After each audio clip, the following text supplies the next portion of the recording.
The Dalton Highway, Alaska's most isolated road where truckers vanish without a trace. What happens when experienced drivers encounter things that defy explanation in the frozen darkness? Welcome to Unspoken Fears. Tonight, we're sharing 10 disturbing trucker experiences from Alaska's deadliest routes. For privacy, names and identifying details have been altered, but these stories are 100% real accounts from those who live them. Have you ever driven through Alaska at night? What's the strangest thing you've witnessed on a lonely highway? Drop your location and local time in the comments below. If these stories disturb you, hit subscribe. We post new horror content every week. Let's begin. The Frozen Passenger. My name is Derek, and I've been hauling freight up the Dalton Highway for Northern Express Logistics for the past 12 years. I've seen things on that road that would make most people quit. Vehicles frozen solid with drivers still inside, wildlife behaving in ways that defy explanation, and weather so brutal it feels like the landscape itself wants you dead. But nothing, absolutely nothing prepared me for what happened during the whiteout of January 2023. I was 3 hours north of Coldfoot, piloting my Freightliner through conditions that had no business allowing travel. The company needed drilling equipment in Deadhorse, and the contract penalties for late delivery were steep enough that I took the risk. Visibility was maybe 15 feet on a good stretch, and the wind hammered my rig so hard I could feel the trailer wanting to jackknife with every gust. The radio had gone silent an hour back. Nothing but static, and the occasional burst of interference that sounded almost like words, but never quite resolved into anything intelligible. That's when I saw him standing on the shoulder, just a dark shape materializing out of the white chaos. Every instinct screamed at me to keep driving. You don't stop on the Dalton in weather like this. You don't stop for anything. But something about the way he stood there, absolutely motionless despite wind strong enough to knock a man down, made me ease on the brakes. Maybe it was 12 years of trucker solidarity. Maybe it was something else entirely. He climbed into the cab without saying a word, and that's when I should have known. The blast of cold air that came with him was wrong. Not the sharp, clean cold of Arctic wind, but something deeper and more penetrating, like opening a freezer that had been sealed for decades. He settled into the passenger seat, and I got my first good look at him in the dome light before it flickered and died. He was wearing a flannel jacket that looked like it came from the 70s, thin and completely inadequate for the conditions outside.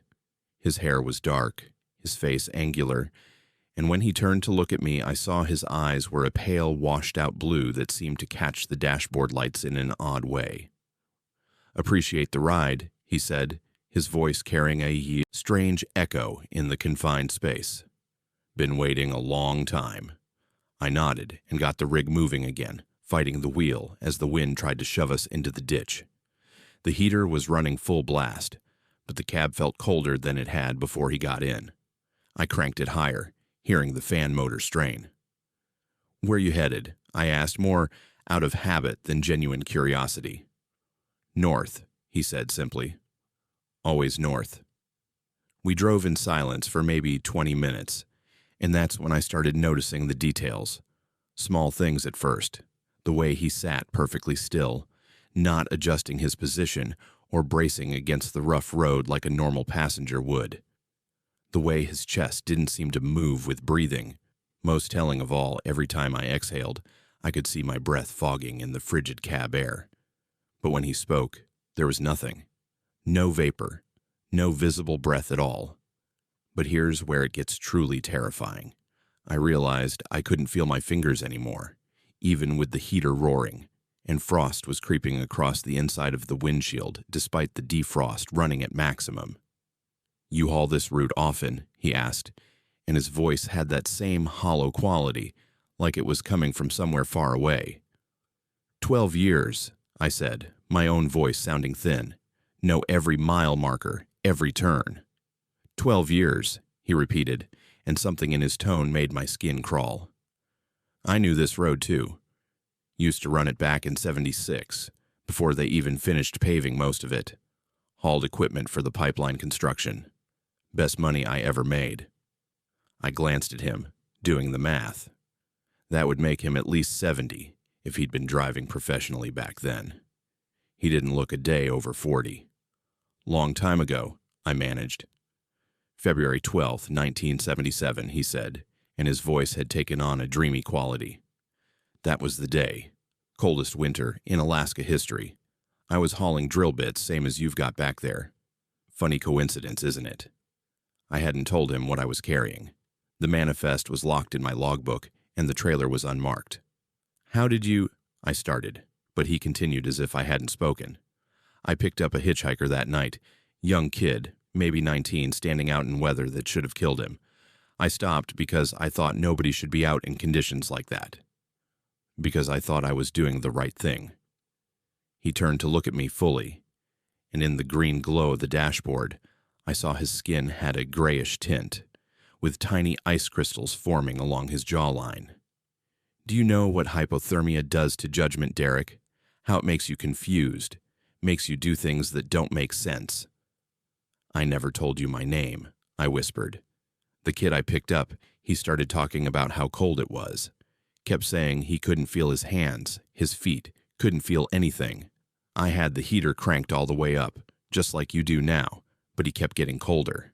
And then I realized I was getting colder too. So cold I couldn't think straight.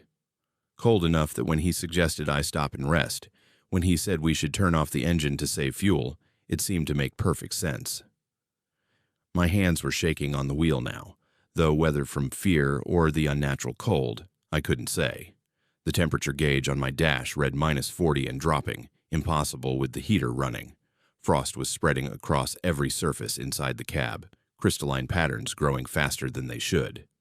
They found my rig 3 days later, he continued, his voice barely above a whisper now. Found me frozen in the driver's seat. Found the kid frozen beside me. Except when they investigated, they discovered something interesting. That kid had died in a car accident on this very stretch of road 2 weeks before I picked him up. He was already dead when he got at my truck. And I had been too cold, too tired, too isolated to realize. The unthinkable truth hit me like a physical blow. If he died in 1977, then what exactly was sitting in my passenger seat right now? I wanted to scream, to throw open the door and run into the whiteout, but my hands felt frozen to the wheel. The cold was so intense now that my eyelashes were frosting together when I blinked. I forced myself to look at him again, really look, and saw the truth I'd been avoiding. His jacket had dark stains that could only be old blood. His skin wasn't just gray, it was the waxy, preserved appearance of frozen flesh. And where his hands rested on his thighs, I could see through them, just slightly, to the seat fabric beneath. Why? I forced the word out through numb lips. Why are you here? Because this is what the Dalton does, he said, and for the first time, something like sadness crossed his translucent features. It takes. And what it takes, it keeps. I've been riding this highway for 48 years, getting in trucks with drivers who make the same choice I did, who stop when they shouldn't, who show mercy when the road shows none, and everyone who picks me up learns the same lesson I did. What lesson? I could barely feel my face now. The wheel was slippery with ice under my frozen fingers. That some debts get paid in patterns, that the highway remembers. That kindness in the wrong place at the wrong time costs more than you'd ever imagine. He reached for the door handle, and his hand passed through it like smoke before solidifying. You're luckier than most, Derek. You're going to survive this. The next driver might not be so fortunate. The one after that definitely won't be. The passenger door swung open, letting in a howl of wind and snow that should have been impossible at highway speed. He stepped out, or through, the opening, and in the mirror, I saw him standing on the shoulder, exactly as he'd been when I first spotted him. Waiting. Always waiting. The door slammed shut on its own, and suddenly the cold broke like a snapped wire. Heat flooded back into the cab so fast it was painful. I could breathe again, could feel my fingers and toes burning as circulation returned. The frost on the windshield melted in seconds, running down in streams that looked disturbingly like tears. I drove straight through to Dead Horse without stopping, delivered my load, and immediately headed back south. As I passed that stretch of highway where I'd picked him up, I saw something that made my blood run cold all over again. There was a memorial marker on the shoulder, the kind families put up at accident sites. Through the snow, I could just make out the name and date, February 12th, 1977. I still drive the Dalton. The company pays too well to quit, and truthfully, I don't know what else I'd do. But I never stop for hitchhikers anymore, no matter the weather, no matter how desperate they look, because I know now that some of them have been waiting a very long time, and they're not looking for a ride. They're looking for company. The kind that lasts forever on a highway that never forgets and never forgives. And on the coldest nights, when the wind screams and the snow blinds, I sometimes see him in my mirrors, standing on the shoulder, thumb out, patient as death itself, still waiting for the next driver who'll make the same mistake I did, the same mistake that killed him all those years ago. The Dalton Highway doesn't care about your experience, your skill, or your good intentions. It only cares that you remember. Up here, not everything that looks human still is, and the worst thing you can do is stop. My name is Nathan, and I've been driving for Yukon Transport for the past 7 years, mostly running loads between Fairbanks and the oil fields up north. My rig is a 2019 Peterbilt 579, and on the night this happened, I was hauling drilling equipment worth more than most people make in a decade.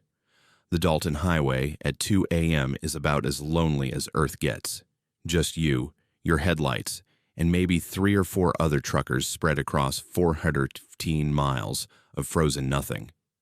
The CB radio is your lifeline up here.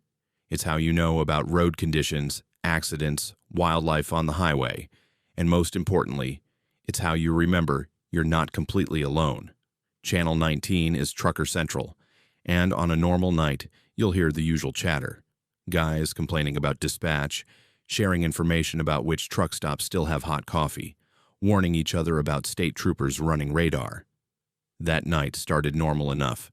I had been on the road for about 4 hours, making good time despite patches of black ice near Finger Mountain. A driver who went by the handle Grizzly was about 40 miles ahead of me, hauling fuel. Behind me, maybe 30 miles back, was a woman named Cassandra running an empty flatbed south. We'd been keeping each other company over the CB, the usual banter that makes the miles pass faster. That's when the voice cut in. 100. It wasn't loud, but it silenced everything else. The word came through wrapped in static, spoken in a tone that was completely flat, completely emotionless. Not robotic exactly, but wrong in a way I couldn't immediately define. Say again, driver. Grizzly's voice crackled through. You got a handle. Silence. Just the hiss of the CB and the sound of my own breathing. Probably some kid screwing around with a radio, Cassandra said, though she didn't sound convinced. You know how it is. I wanted to agree with her, but something about that single word bothered me. The voice had a quality to it, like it was coming from very far away and very close at the same time. 3 minutes passed. I was just starting to relax when it came again. 99. This time I felt my hands tighten on the wheel. The voice had the exact same inflection, the exact same dead quality. And the timing felt deliberate, like whoever, or whatever, was speaking had been waiting precisely 3 minutes. All right, this ain't funny, Grizzly said, irritation clear in his voice. Identify yourself or get off the channel. 98. Another 3 minutes. Exactly 3 minutes. Cassandra's voice came through, and for the first time I heard uncertainty in it. Is anyone else hearing this? Please tell me I'm not the only one.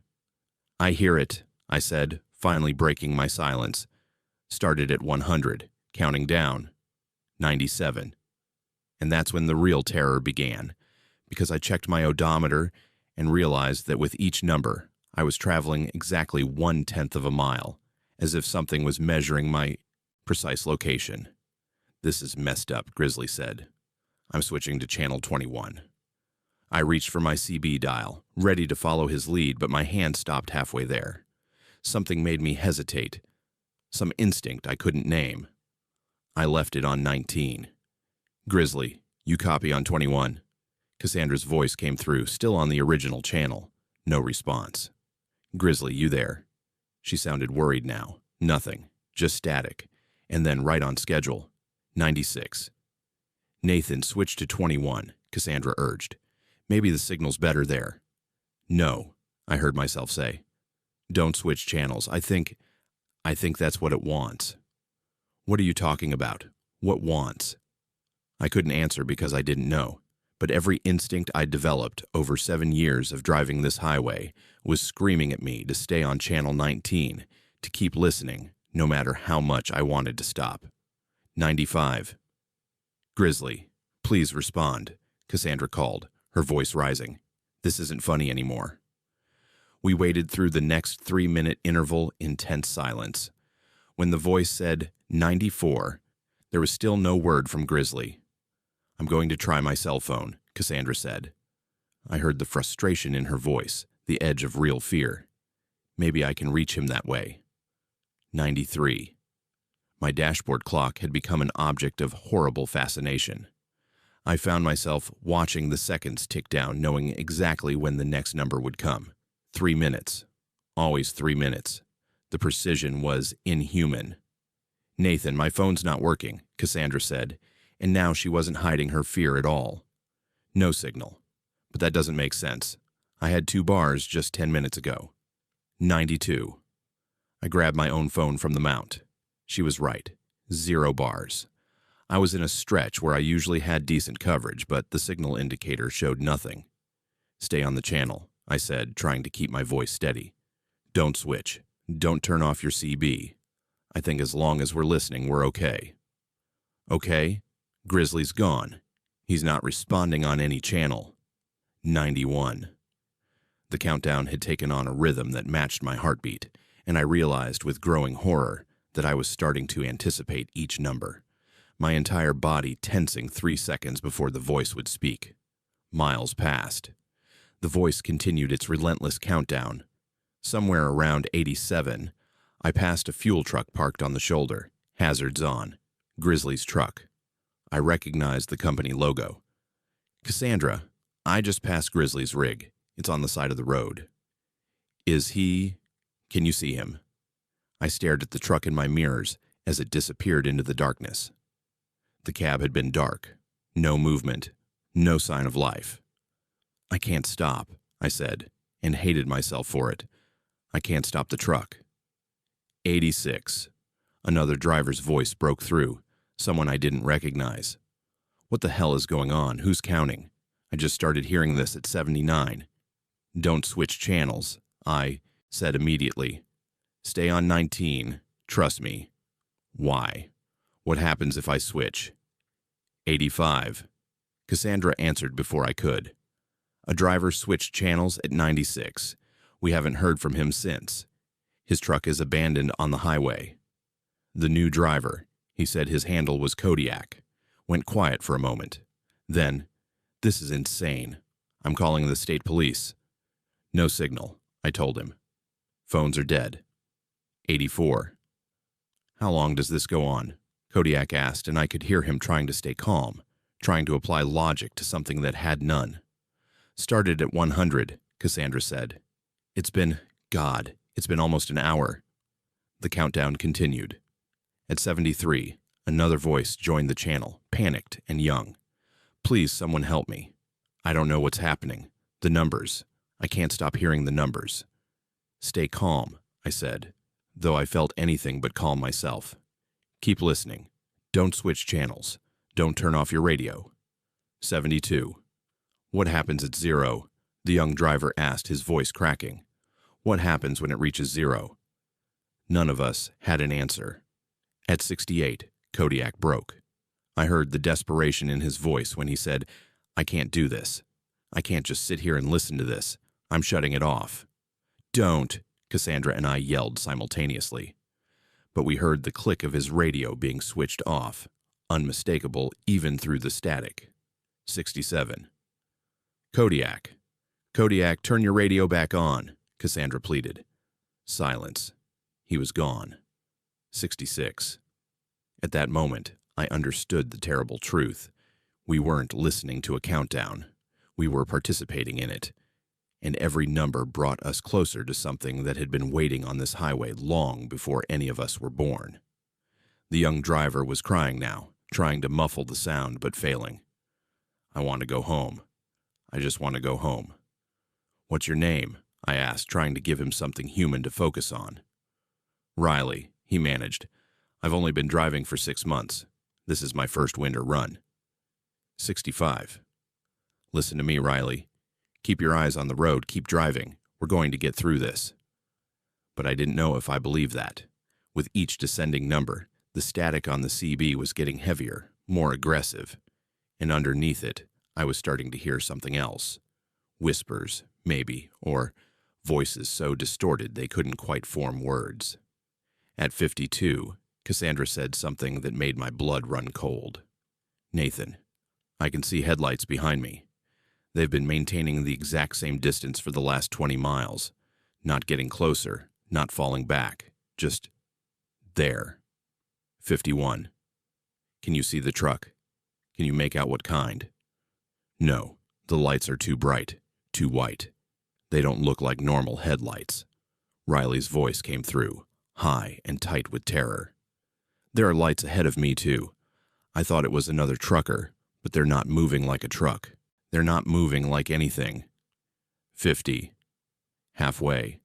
We were halfway through the countdown, and I still had no idea what happened at 0. The temperature in my cab had started to drop despite the heater running. My breath was fogging in front of my face. The lights are getting closer, Cassandra said. They're right on my bumper now. 49. Drive faster, I urged. Try to lose them. I'm already at 70. Nathan, the lights, they're not attached to anything. There's no truck, no vehicle, just lights. 48, Riley screamed. The sound cut through the static like a knife, raw and primal. They're in my cab. The lights are inside my truck. Riley, stay on the road, I shouted. Keep driving. But I could hear him panicking, hear the engine revving as he lost control. Then the unmistakable sound of a crash, metal, tearing, glass shattering, the horrible physics of a multi-ton vehicle leaving the road at speed. Then silence. 47. Riley, Cassandra was screaming now. Riley, please respond. Nothing. He was gone too. 46. It was just Cassandra and me now. 2 drivers alone on a highway that suddenly felt like it stretched into infinity. Nathan, I'm so scared, she whispered. I know, me too. But we stay on the channel. We keep listening. It's the only pattern that makes sense. Everyone who left the channel disappeared. 45. The countdown continued its merciless descent. 40, 35, 30. Each number felt like a hammer blow. The static was so heavy now that the voice was barely audible through it, but it never missed its 3-minute interval, never wavered, never stopped. At 20, Cassandra said, I can see lights ahead. Real lights. I think it's Coldfoot. I think I'm almost there. Drive straight to the truck stop, I told her. Get inside the building. 19. What about you? I'm still 2 hours south. Just get to safety, please. 18. I heard her engine accelerating, heard her desperate breathing over the CB. I can see the signs. 1/4 mile. 17. I'm pulling in. I'm in the parking lot. 16. I'm getting out. I'm running for the building. 15. And then, for the first time in hours, I heard something other than terror in her voice. Relief. Beautiful, wonderful relief. I'm inside. Nathan, I'm inside and there are people here and lights and... Her voice cut off mid-sentence. 14. Cassandra. Cassandra. I was yelling at the CB now, pounding on the dashboard. A new voice came through. Male, older, confused. Hello? Someone left a radio on in a truck outside. Is this the driver? You need to move your vehicle.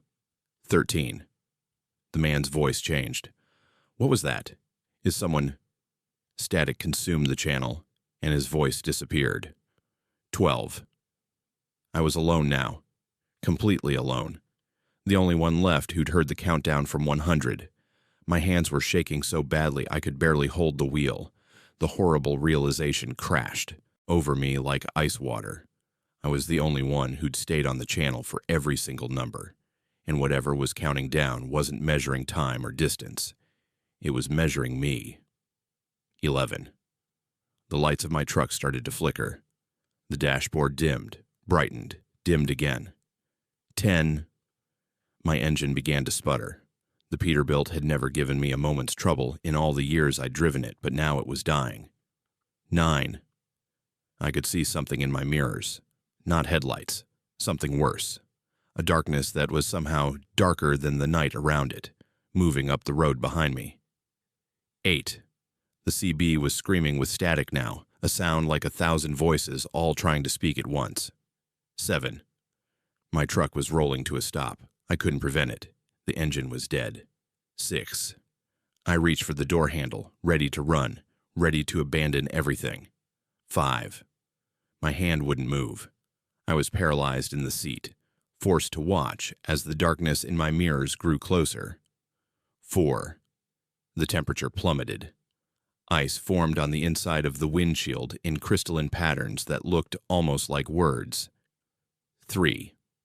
The darkness was at my bumper now. I could feel it more than see it, a presence so vast and so cold and so utterly wrong that my mind refused to fully comprehend it. 2. And then just before it reached 1, just before whatever had been counting down arrived at its destination, I did the only thing I could think of. I grabbed the CB microphone and screamed into it, 1! I say 1! I'm at 1! Silence. Complete, absolute silence. The darkness in my mirrors stopped. The static cut out entirely.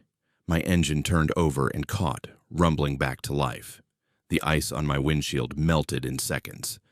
And then, after what felt like an eternity, the voice came back.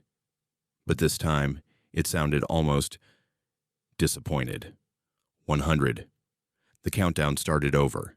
I drove straight through to Fairbanks, listening to that voice count down from 100 for the second time. At 83, a new driver joined the channel. At 71, another. By the time it reached 50, there were 6 of us listening, all confused, all asking what was happening. I didn't answer them. I just kept driving, kept listening. And when the countdown reached 2, again, I grabbed my microphone and said 1 before it could. The voice started over. 100. It's been 8 months now. I still drive for Yukon Transport. I still run the Dalton Highway. And every single time I turn on my CB to channel 19, I hear it. Sometimes it's at 94, sometimes 67, sometimes 12. But I always interrupt it at 2. I always say 1 before it can, because I learned something that night that no one else who heard the countdown survived to understand. It's not counting down to 0. It can't reach 0 as long as someone interrupts it. As long as someone is listening and refuses to let it finish. I don't know what happens if it ever reaches 0. I don't know what that darkness was, or why it uses the CB, or how many drivers it's claimed over the years. I just know that somewhere on channel 19 right now, it's counting. And as long as I'm alive and driving this highway, I'll make sure it never finishes. 100, 99, 98, always counting, never ending, unless I stop it first. My name is Jaden, and I've been hauling supplies for Alaska Freight Solutions for 6 years now, mostly running the route from Fairbanks to Prudhoe Bay. In that time, I've seen plenty of wildlife: bears, wolves, caribou, foxes. Moose are common enough that you learn to watch for them, especially at dawn and dusk when they like to cross the highway. They're massive animals, unpredictable, and a collision with one at highway speed can be fatal. But they're just animals. That's what I believed until October of last year, when I learned that sometimes nature stops following its own rules. It was a Tuesday night, around 11 p.m., and I was about 60 miles south of Coldfoot with a full load of construction materials. The night was clear for once, temperature holding at a reasonable -15, and I was making excellent time. My 2021 Kenworth was running smooth, the road was empty, and I had maybe 8 more hours of driving ahead of me. The kind of shift where you settle into the rhythm, let your mind wander, and just eat up the miles. The CB had been quiet for the last hour. I'd heard a couple of southbound drivers earlier, but this stretch of the Dalton is so isolated that sometimes you go hours without seeing another vehicle. The radio was playing classic rock, low enough that I could hear the engine, but loud enough to keep me company. Everything was routine. Everything was normal. That's when the silence hit. I didn't notice it at first, not consciously, but gradually I became aware that something had changed. The usual background noise of the Alaska wilderness, wind, the distant sound of the river, even the white noise of insects in warmer months, had stopped. It was the kind of silence that feels physical, like pressure against your eardrums. The kind of silence that prey animals must feel right before a predator strikes. I turned down the radio, suddenly alert in a way I couldn't explain. My headlights cut through the darkness, illuminating maybe 200 feet of empty highway. Nothing moved. Nothing made a sound. But every instinct I'd developed over 6 years of driving this route was screaming that something was wrong. Then I saw the first set of eyes. They appeared in my peripheral vision, off to the right side of the road, maybe 30 yards into the tree line. 2 reflective points catching my headlights, too high off the ground to be anything but a moose. I'd seen it 1,000 times before. I eased off the accelerator slightly, just in case it decided to cross. But it didn't move. It just stood there, perfectly still, watching my truck approach. Then I saw the second set of eyes, and the third, and the fourth. Within seconds, I was counting dozens of them. No, hundreds, lining both sides of the highway, all at the exact same height, all reflecting my headlights in perfect synchronization, all completely motionless. What happened next defied everything I thought I knew about animal behavior, because as my truck drew even with the first moose, every single one of them took 1 step forward in perfect unison, like soldiers responding to a command I couldn't hear. I felt my hands tighten on the wheel. Moose don't move in herds like this. They're largely solitary animals, sometimes seen in small groups, but never in these numbers. And they definitely don't move with this kind of coordination, this kind of purpose. I pressed the accelerator, wanting to get through this stretch as quickly as possible.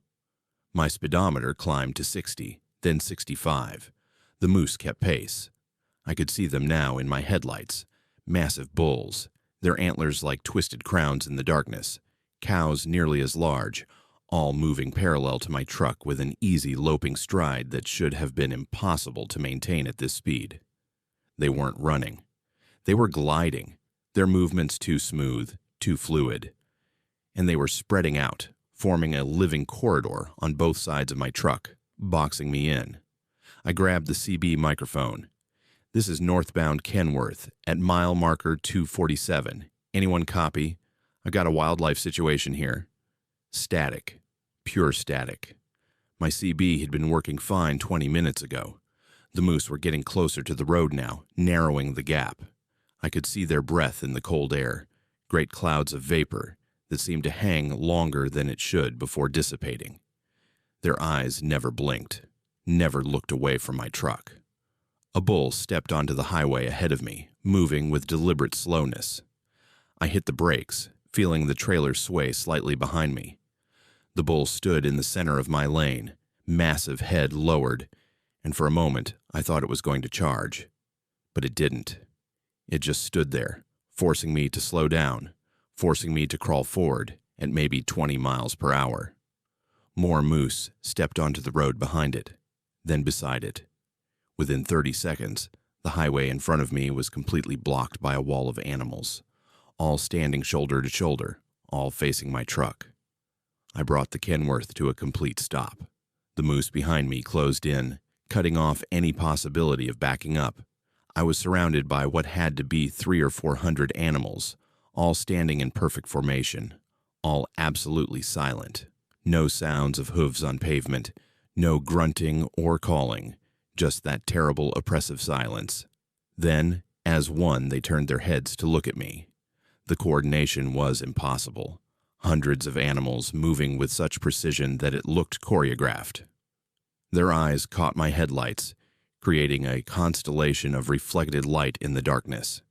And in that moment, I understood with absolute certainty that these animals were not acting on instinct or natural behavior. Something was directing them. Something was using them. The truly horrifying realization came when I noticed their breathing had synchronized. Hundreds of animals inhaling and exhaling in perfect rhythm, creating a sound like a massive lung expanding and contracting around my truck. One of the cows approached my driver's side door. She moved slowly, almost cautiously, but there was nothing natural about her gait. She came right up to the window and pressed her massive head against the glass. Her eye, huge and dark and impossibly focused, stared directly at me. Not past me, not at the truck, at me specifically. With recognition, with intelligence. I've looked into the eyes of plenty of animals over the years. You can usually see something there. Fear, curiosity, hunger, aggression. This was different. This was awareness. This was something looking through the moose at me, studying me, learning. The cow pulled back from the window and made a sound I'd never heard from a moose before. A low, resonant hum that seemed to vibrate through the cab of my truck. Immediately, every other moose took up the sound, creating a chorus that made my teeth ache and my vision blur at the edges. Then they started to work. A group of bulls moved to my front bumper. They didn't charge or attack. They positioned themselves with eerie precision and began to push. I felt my truck rock slightly, heard the suspension groan. They were testing its weight, its balance, figuring out its physics. More moose moved to the trailer, walking around it in a systematic pattern, occasionally reaching out with their massive heads to touch it, to push against it. They were examining my truck the way a mechanic would, looking for weak points, stress points, places where leverage could be applied. "Get away," I shouted, hitting my horn. The sound blared across the empty highway, but the moose didn't even flinch. They just continued their methodical inspection, that terrible humming sound never wavering. A bull reared up and brought his front hooves down on my hood. The impact dented the metal, cracked something in the engine compartment. But it wasn't a random attack. He'd aimed for a specific spot, struck with purpose. Another bull moved in and hit the same place. Then another. They were trying to disable my truck. I threw the Kenworth into reverse, flooring the accelerator. The engine roared. The trailer pushed back against the moose behind me. For a moment, I thought I might break through. But the animals behind me had braced themselves, lowered their centers of gravity in a way that distributed the force. My tires spun uselessly, the truck rocking but not moving. The bulls at the front hit the hood again. Something vital broke. I heard it snap. Heard fluid start to hiss and drip. My temperature gauge began to climb. A group of cows moved to my fuel tanks. They didn't attack them randomly. They examined the mounting brackets, the fuel lines, working together to identify exactly where to apply pressure. One cow bit through a fuel line with surgical precision. Diesel began to pour onto the pavement. I watched in absolute horror as a young bull used his antlers to scrape a line across the pavement, creating sparks that could ignite. The spreading fuel. They weren't just disabling my truck, they were planning to burn it. My hands were shaking as I grabbed my phone. No signal. Of course, no signal. Whatever was controlling these animals had thought of that too. The humming grew louder, more insistent. The moose at my doors began to push, rocking the truck from side to side. They'd found its tipping point and were exploiting it. Each synchronized push brought me closer to rolling over. I did the only thing I could think of. I killed the engine, turned off the headlights, and sat in complete darkness and silence. The humming stopped immediately. The pushing stopped. Everything stopped. I sat there in the dark, barely breathing, listening to my own heartbeat thunder in my ears. Outside, I could hear the moose moving, but the sounds were different now. Natural, random. The click of hooves on pavement, the occasional grunt, the sound of hundreds of large animals milling about without coordination. Minutes passed. Maybe 10, maybe 20. I'd lost all sense of time. Finally, I risked turning on just my parking lights, the dimmest illumination my truck could produce. The moose were leaving, not in formation, not with purpose, just wandering off into the tree line in small groups, the way normal moose would. Within 5 minutes, the highway was empty, except for my crippled truck sitting in a pool of diesel fuel and the approaching dawn. I waited until full daylight before I got out to assess the damage. My hood was destroyed, radiator cracked, fuel line severed, various mechanical components damaged in ways that looked almost surgical. The repair bill would be enormous. But I was alive. I walked back down the highway, looking for evidence of what had happened. Hoofprints, hair, anything that would prove hundreds of moose had surrounded my truck. The pavement was scuffed, but no more than you'd expect from normal wildlife crossings. No concentrated damage. No pattern to suggest organized activity. It took 6 hours for the tow truck to reach me. The driver, an old-timer named Walsh, looked over my truck and whistled low. "Moose?" he asked.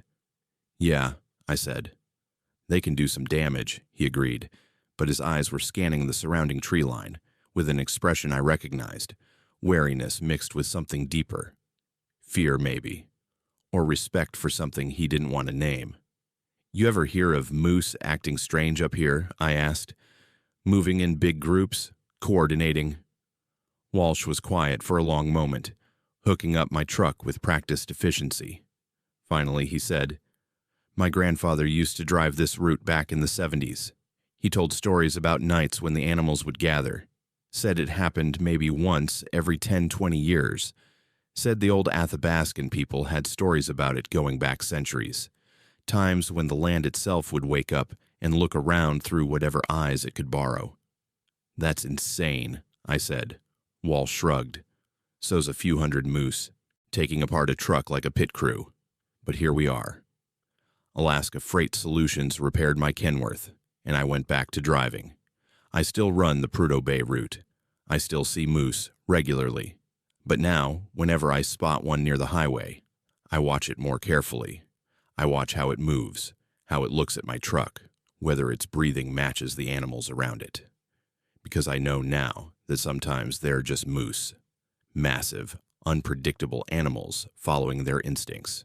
But other times, on certain nights when the silence gets too deep and the darkness feels too aware, there's something else.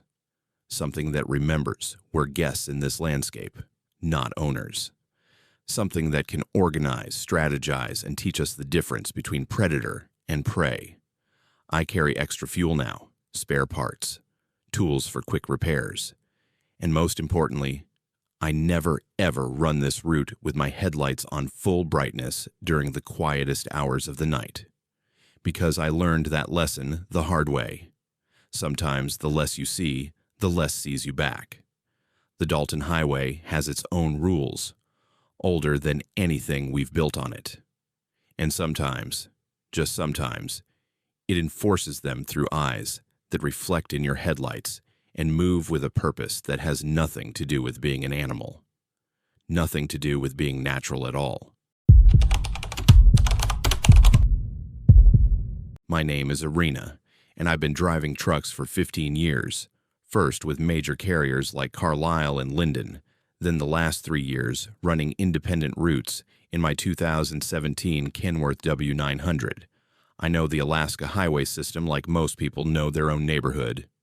I know which truck stops have the best coffee, which mechanics won't rip you off, and which stretches of road require absolute focus even when you're exhausted. What I didn't know, until March of this year, is that sometimes the most dangerous thing you can encounter on the highway is yourself. I pulled into Coldfoot Camp around 3 a.m. on a Tuesday morning, halfway through a run from Fairbanks to Deadhorse. The truck stop was busier than usual, maybe 8 or 9 rigs in the lot, which is practically a crowd for that location. I'd been driving for 7 hours straight and needed coffee, food, and maybe 20 minutes to stretch my legs before pushing on. The fluorescent lights inside the camp cafe hit me like a physical thing after hours of darkness. Too bright, too harsh, casting that sickly greenish tint that makes everyone look half dead. There were maybe 6 other drivers scattered around the small dining area, the usual mix of exhausted faces and quiet conversations. I recognized a couple of them, Tommy, who ran fuel up to the slope, and a woman named Rachel, who hauled equipment for the mining operations. I ordered coffee and a sandwich from the counter, made small talk with the woman working the register about road conditions, then found a booth near the back where I could sit with my back to the wall. Old habit. I pulled out my logbook to update my hours while I waited for my food. That's when Tommy walked over, his expression confused. "Irina, what are you doing back here? I just saw you up at the fuel desk."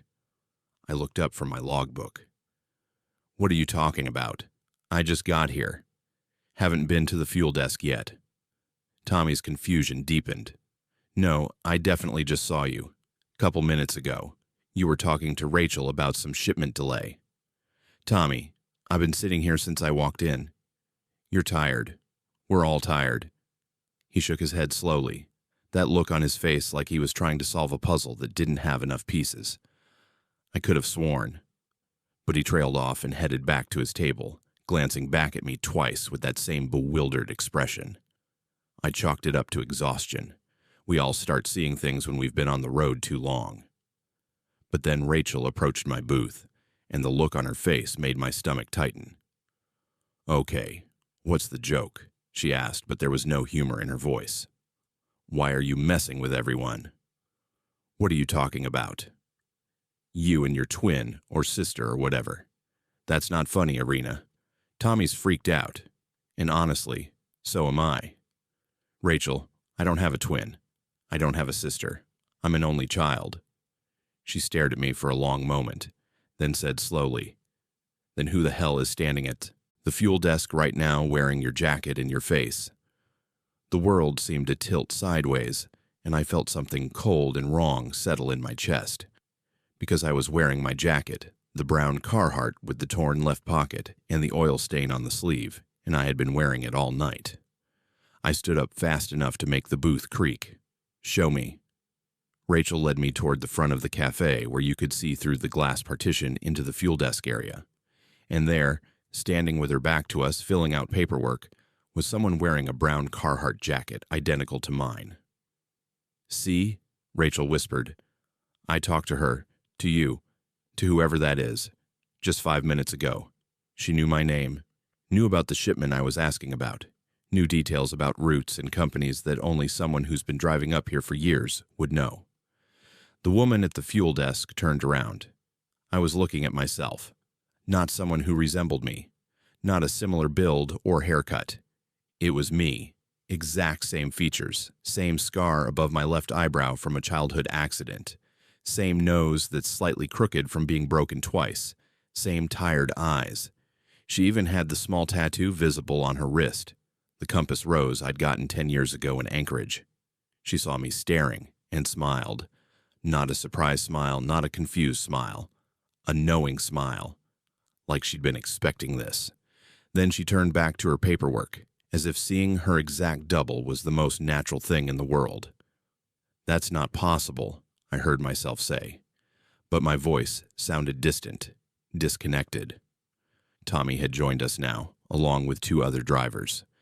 They were all staring back and forth between me and the woman at the fuel desk, their faces reflecting the same incomprehension I felt. "Which one came in first?" one of the other drivers asked. "Which one's real?" "I'm real," I said, but even as I spoke, doubt crept in. How do you prove you're yourself? How do you verify your own existence when someone else is wearing your face? The woman at the fuel desk finished her paperwork and walked toward the cafe entrance. Toward us. I watched myself approach, watched the way she moved, and it was exactly how I moved, right down to the slight limp in my left leg from an old injury. She stopped about 10 feet away, and for a moment, we just stared at each other. "Irina," she said, and it was my voice. My exact voice, with the same slight accent from growing up in a Russian immigrant household. "We need to talk." "Who are you?" I managed. "I'm you, obviously." She gestured at herself, at me, at the space between us. "I'm Irina, 42 years old, grew up in Anchorage, started driving trucks at 27 after my divorce, been running independent for 3 years in a 2017 Kenworth W900, license plate JKL Force-Divot 82. I have a scar on my left shoulder from a chainsaw accident when I was 16, and another one on my right thigh that no one can see. I know the exact location of every mole and mark on this body because it's my body. That's my truck, I said. Those are my scars, my memories. She smiled again, sadder this time. Yes, they are. The other drivers were backing away now, their faces showing that peculiar mix of fear and fascination that comes from witnessing something that shouldn't exist. Tommy pulled out his phone, started recording. "This is insane," Rachel muttered. "This is actually insane." The true nightmare began when I noticed she was breathing in perfect synchronization with me, our chests rising and falling in exact unison, as if we were connected by some invisible thread that made us one organism split into two bodies. "Stop that," I said. "Stop what?" "Stop breathing like me. Stop moving like me. Stop being me." She tilted her head, the exact gesture I make when I'm thinking, and said, "I can't stop being me any more than you can. That's the problem, isn't it? We're both real. We're both Irina. And there's no way for anyone, including us, to determine which one is the original. I'm the original. I've been me my whole life. I don't know what you are. A clone, a hallucination, something the highway created, but you're not me." "Prove it," she said simply. I opened my mouth and closed it again. How could I prove it? Every memory I had, she apparently had too. Every scar, every detail, every piece of evidence of my existence. "My truck's outside," I said. "My Kenworth. I have the keys." "So do I." She pulled out a set of keys identical to mine, right down to the keychain, a small Russian nesting doll my mother had given me. Tommy's voice cut through the surreal conversation. "The security cameras. We can check the security footage, see which one of you came in first." The manager, who'd been watching this whole scene with his mouth hanging open, nodded quickly. Yeah, we can do that, come on." We all crowded into the small back office, where the security monitor showed feeds from 4 cameras: parking lot, fuel desk, cafe entrance, and dining area. The manager scrolled back through the footage, his hands shaking slightly. "There," he said, pointing at the timestamp showing 2:57 a.m. "That's when the first Irina came in." We watched the grainy footage. A woman who looked like me entered the cafe, went to the fuel desk, started talking to Rachel. The timestamp showed 2:57 a.m. "Now show when I came in," I said. "Around 3 or 3:05. The manager scrolled forward. At 3:03 a.m., another woman who looked exactly like me entered the cafe, ordered at the counter, sat down in the back booth. "2 of them," Rachel whispered. "The cameras show 2 of them." "No," the manager said slowly, his finger trembling as he pointed at the screen. "Look closer." We all leaned in. In the footage, at 3:07 a.m., you could see both of us in the same frame, the cafe camera showing me in the booth, and through the glass partition, the other me at the fuel desk. But something was wrong with the image. Every few seconds we would flicker slightly, like a bad digital signal. And in those flickering moments, our positions would swap. I'd be at the fuel desk, and she'd be in the booth. Then we'd flicker back. "That's not possible," Tommy said. The cameras are malfunctioning." But we all knew it wasn't a malfunction. We were watching something that shouldn't exist trying to occupy physical space, and reality itself was struggling to accommodate it. The other me, or was I the other her, watched the monitor with an expression I recognized because I'd felt it on my own face 1,000 times. Resignation. Acceptance of something terrible. It happens every few years, she said quietly. I've been researching it, talking to old-timers, reading accident reports, listening to stories people don't like to tell. The highway does this sometimes, creates echoes, duplicates. Usually they fade after a few hours, but sometimes, she gestured at herself, at me, sometimes they stick. That's insane, I said, but my voice lacked conviction. Is it? You drive this route for 15 years. You tell me nothing strange happens. You tell me the Dalton Highway is just a normal road. I couldn't, because it wasn't. So what happens now? Rachel asked. There's two of you. How does this work? It doesn't, the other me said. That's the problem. Two identical people can't exist in the same space indefinitely. Reality doesn't allow it. Eventually, one of us will fade, cease to exist. The question is which one? I'm not fading, I said firmly. This is my life, my truck, my existence. So is mine, she replied with equal conviction. We stared at each other across the small office, perfect mirrors, each convinced of our own reality. The other drivers looked between us, unable to choose, unable to distinguish.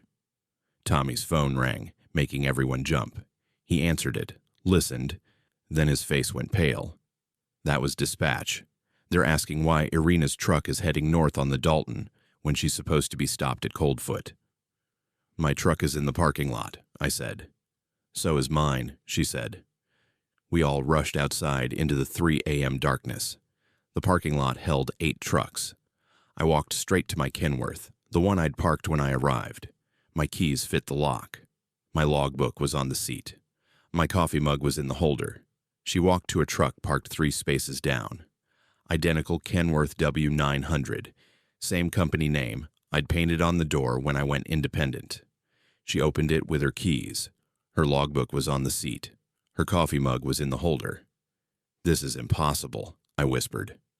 But the most terrifying moment came when I checked my truck's GPS history and saw that it showed me driving routes I'd never driven, stopping at locations I'd never visited, existing in places I'd never been, because she had been there, living a life parallel to mine, equally real, equally valid. We can't both keep driving, she said, standing between the 2 identical trucks. We can't both exist. The highway made a mistake, and it's trying to correct itself. One of us is going to disappear. How do you know? Because I remember being you when this happened before. The words hung in the cold air, making no sense and perfect sense simultaneously. What? I managed. I remember standing where you're standing, looking at another me, feeling exactly what you're feeling right now. But I'm also the other one. I'm both memories, both experiences. It's like a wave function that won't collapse. Schrodinger's driver. Both real until observed, but we're observing each other, and reality can't decide which one to keep.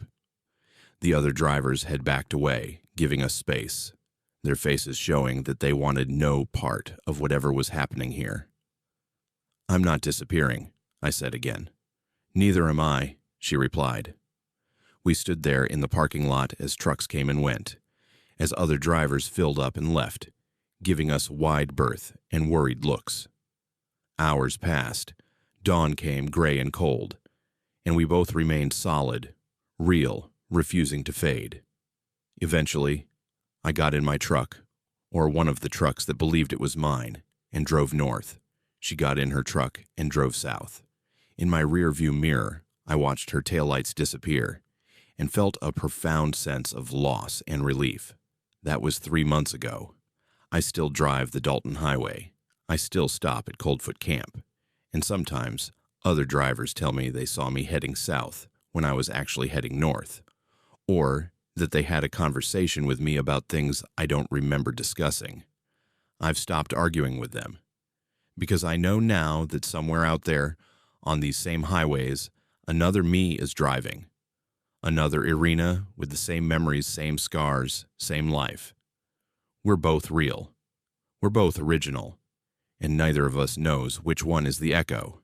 I just know that someday one of us will fade. Reality will finally choose. And I have no idea if I'll be the one who remains or the one who realizes in the last moment that I was always the copy. Until then, I drive. We both drive. Two versions of the same person, navigating the same roads, avoiding each other because we both know that if we meet again, if we occupy the same space at the same time, reality might just give up trying to choose, and neither of us will survive that. My name is Raymond, and I've been hauling specialized cargo for Polar Logistics for the past 9 years.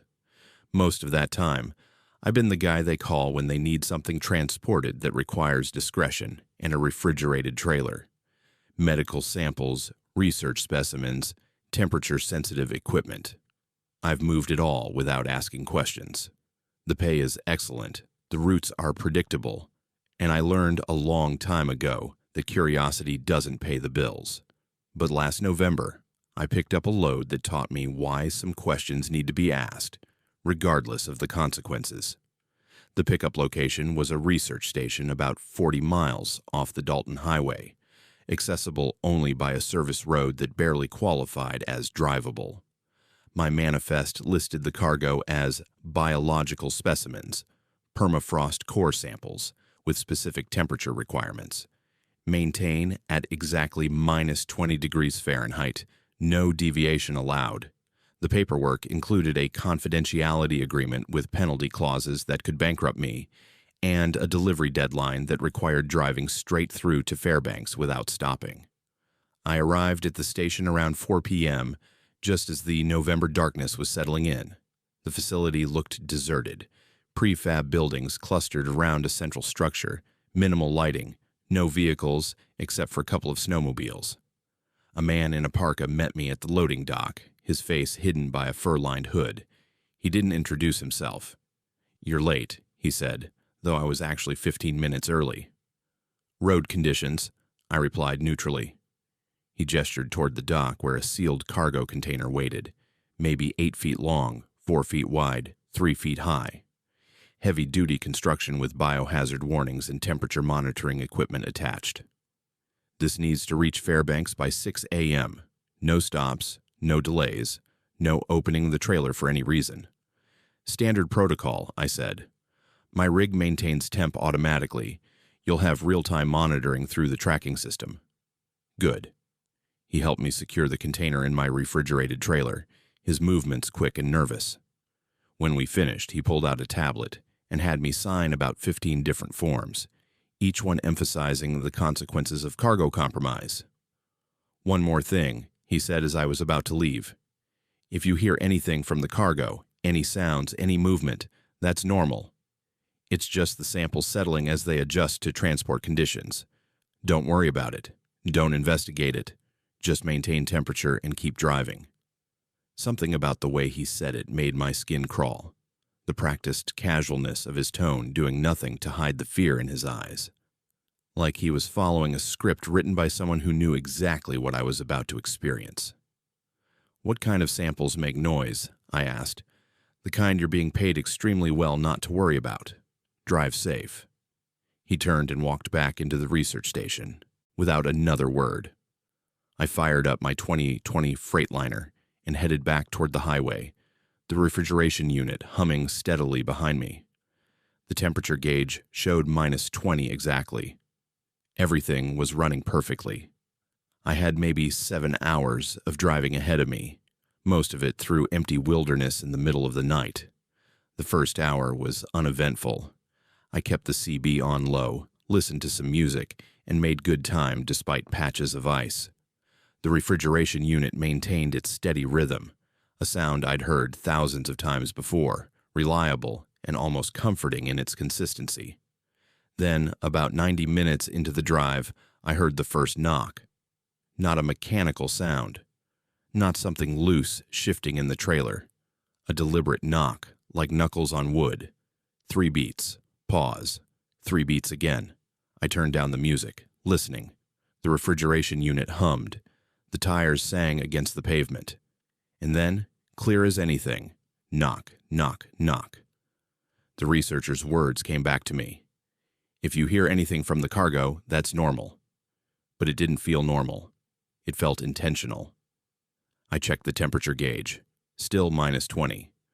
All systems functioning properly. I told myself it was just the cargo settling, ice expanding, something scientific and explainable. I turned the music back up and tried to ignore it. 10 minutes later, the knocking came again. This time it was different. 5 knocks in rapid succession followed by 2 slow ones. Then the pattern repeated. 5 fast, 2 slow, over and over. That's when I noticed the temperature gauge. It had climbed to -19. I immediately adjusted the settings, cranking the refrigeration unit higher. The gauge held at -19 for another minute, then ticked up to -18. The unit was working at full capacity. I could hear it straining, but the temperature kept rising. -17, -16. The knocking grew louder, more insistent. Now it wasn't just one pattern, but multiple patterns overlapping, like several things were knocking at once. And underneath the knocking, I started to hear something else, a sound like breathing, deep, slow breaths that shouldn't have been possible from frozen specimens. -15, -14. I grabbed my phone to call Polar Logistics Dispatch, but I had no signal. Of course, no signal. I was in one of the deepest dead zones on the Dalton Highway. I tried the CB, switching through channels, but got only static. The knocking evolved into something more complex. It was forming rhythms, patterns that felt almost like language. 3 short knocks, 1 long one, 2 short, 3 long, over and over with variations. Like Morse code, but nothing I recognized. -12, -11. Damn it, I muttered, pulling over to check the refrigeration unit. I knew I shouldn't stop, knew the delivery timeline was critical, but if the cargo thawed completely, there wouldn't be anything to deliver. I climbed out, into the freezing night, and walked around to the trailer. The refrigeration unit was running, compressor working, but frost was melting from the trailer's exterior. That shouldn't have been possible with an external temperature of -30. Something inside was generating heat. The knocking stopped the moment I touched the trailer door. Complete silence. Even the breathing sound had ceased. I stood there in the darkness, my hand on the cold metal, and felt something I'd never experienced in 9 years of hauling cargo. The absolute certainty that something inside was aware of me, listening to me, waiting to see what I would do. The hair on the back of my neck stood up as I realized the knocking hadn't been random at all. It had been probing, testing, learning the dimensions of its container by reading the acoustic feedback of its impacts. I climbed back into the cab and started driving again, pushing the speed limit despite the dangerous conditions. I needed to reach Fairbanks, needed to deliver this cargo and be done with it. The temperature gauge showed -9 now, rising steadily despite the refrigeration unit's maximum output. The knocking resumed, but now it was different. Organized, purposeful. 3 distinct locations in the trailer, each producing different patterns that seemed to be responding to each other. Whatever was in those specimens was coordinating. -7, -6. I heard a new sound, scratching, something scraping against metal from inside the container. Long, deliberate strokes that made my teeth ache. Whatever was thawing had something hard enough to mark steel. -5, -4. My hands were shaking on the wheel. I wanted to open the trailer, wanted to see what I was hauling, but the researcher's warning echoed in my mind. No opening the trailer for any reason. And beneath that, the deeper truth, I was terrified of what I'd find. The scratching intensified, joined by what sounded like cracking ice. Things were breaking free, moving around in the container. I could feel the weight shifting in the trailer, feel the suspension adjusting to movement that shouldn't have been possible from frozen samples. -2, -1. At exactly 0 degrees, the knocking stopped again. The scratching stopped. Everything went silent except for the struggling refrigeration unit and my own panicked breathing. Then I heard a voice. Not words exactly, but vocalizations, Low, resonant sounds that vibrated through the cab despite coming from the sealed trailer. Sounds that resembled human speech the way a recording played. Backwards resembles music. You could almost hear words in it, almost understand meaning, but your brain refused to process it properly. 0 degrees, 1 above, 2 above. Whatever had been frozen was now warm enough to move freely, warm enough to vocalize, and the container wasn't designed to hold something alive and active. I heard metal groaning, heard impacts against the interior walls that made the whole trailer rock. I grabbed the CB microphone with shaking hands. "This is southbound Freightliner hauling for Polar Logistics. I have a cargo emergency. Anyone copy?" Static. Then, cutting through it, that same backwards speech quality, but now coming through my CB speaker. The thing in my trailer was somehow broadcasting, using electromagnetic frequencies the same way it had used knocking, as another sense, another way to probe its environment. "Please," I said to the empty channel, to anyone who might be listening. "I need help. There's something in my trailer, something alive, something that shouldn't be." The voice from the trailer cut me off, and this time I could understand one word mixed into the distorted sounds. Cold. Then another word. Home. Then return. I looked at the GPS. I was still 3 hours from Fairbanks. 3 hours with something in my trailer that was intelligent enough to learn language, to understand its situation, to communicate its desires. Something that had been pulled from permafrost, from ice that might have held it for thousands of years. The temperature gauge showed 5 degrees above zero now, 9 degrees, 12. More words came through the CB, clearer now as whatever was back there learned to modulate the frequency. "Driver, here, we, frozen, long, long, remember, ice, silence, dark." "What are you?" I whispered. The response came immediately, as if it had been waiting for me to ask. Before, people, before, language, we, earth, deep, sleeping, woke, wrong, time, wrong, world. The terrible understanding hit me like a physical blow. The researchers hadn't discovered new specimens in the permafrost. They'd woken something that had been intentionally buried there, something so ancient it predated human civilization. And now they were trying to transport it, like cargo. "The researchers," I said, speaking to my trailer, to the thing inside. "They dug you up. They froze you again.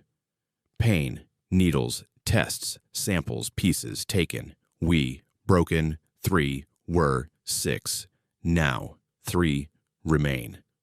3 things in the container. 6, originally. They'd dissected half of whatever these creatures were, studied them, and now they were shipping the survivors. But shipping them where? And why? I looked at the delivery address on my manifest, not a university or research facility, but a private address in an industrial park, not scientists, something else. The trailer rocked violently. Metal screamed as something inside tore at the container walls. The temperature was 15 degrees now, 20, climbing toward outside ambient temperature. The refrigeration unit had given up entirely. "Stop," I shouted. "Stop destroying the container. You'll freeze again out here." Freedom, or death, both. Better, than, cage, than, tests, than, pieces, taken. The trailer rocked again, harder this time. I felt the entire rig sway dangerously. If they broke out while I was driving at 60 miles per hour, the trailer would jackknife. I'd lose control, and we'd all end up dead in a ditch.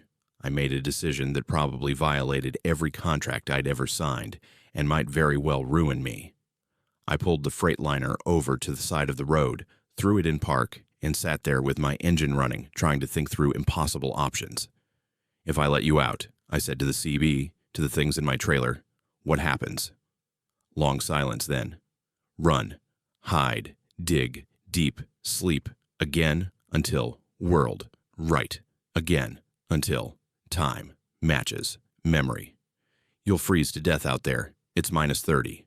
Home, cold, we, cold, things, always, lived, Wear, warmth, dyes.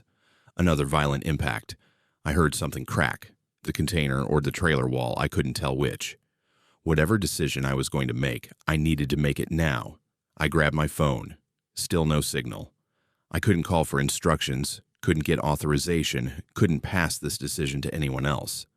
It was just me, alone on a dark highway, with 3 ancient things in my trailer that had been conscious and aware when humans were still learning to make fire.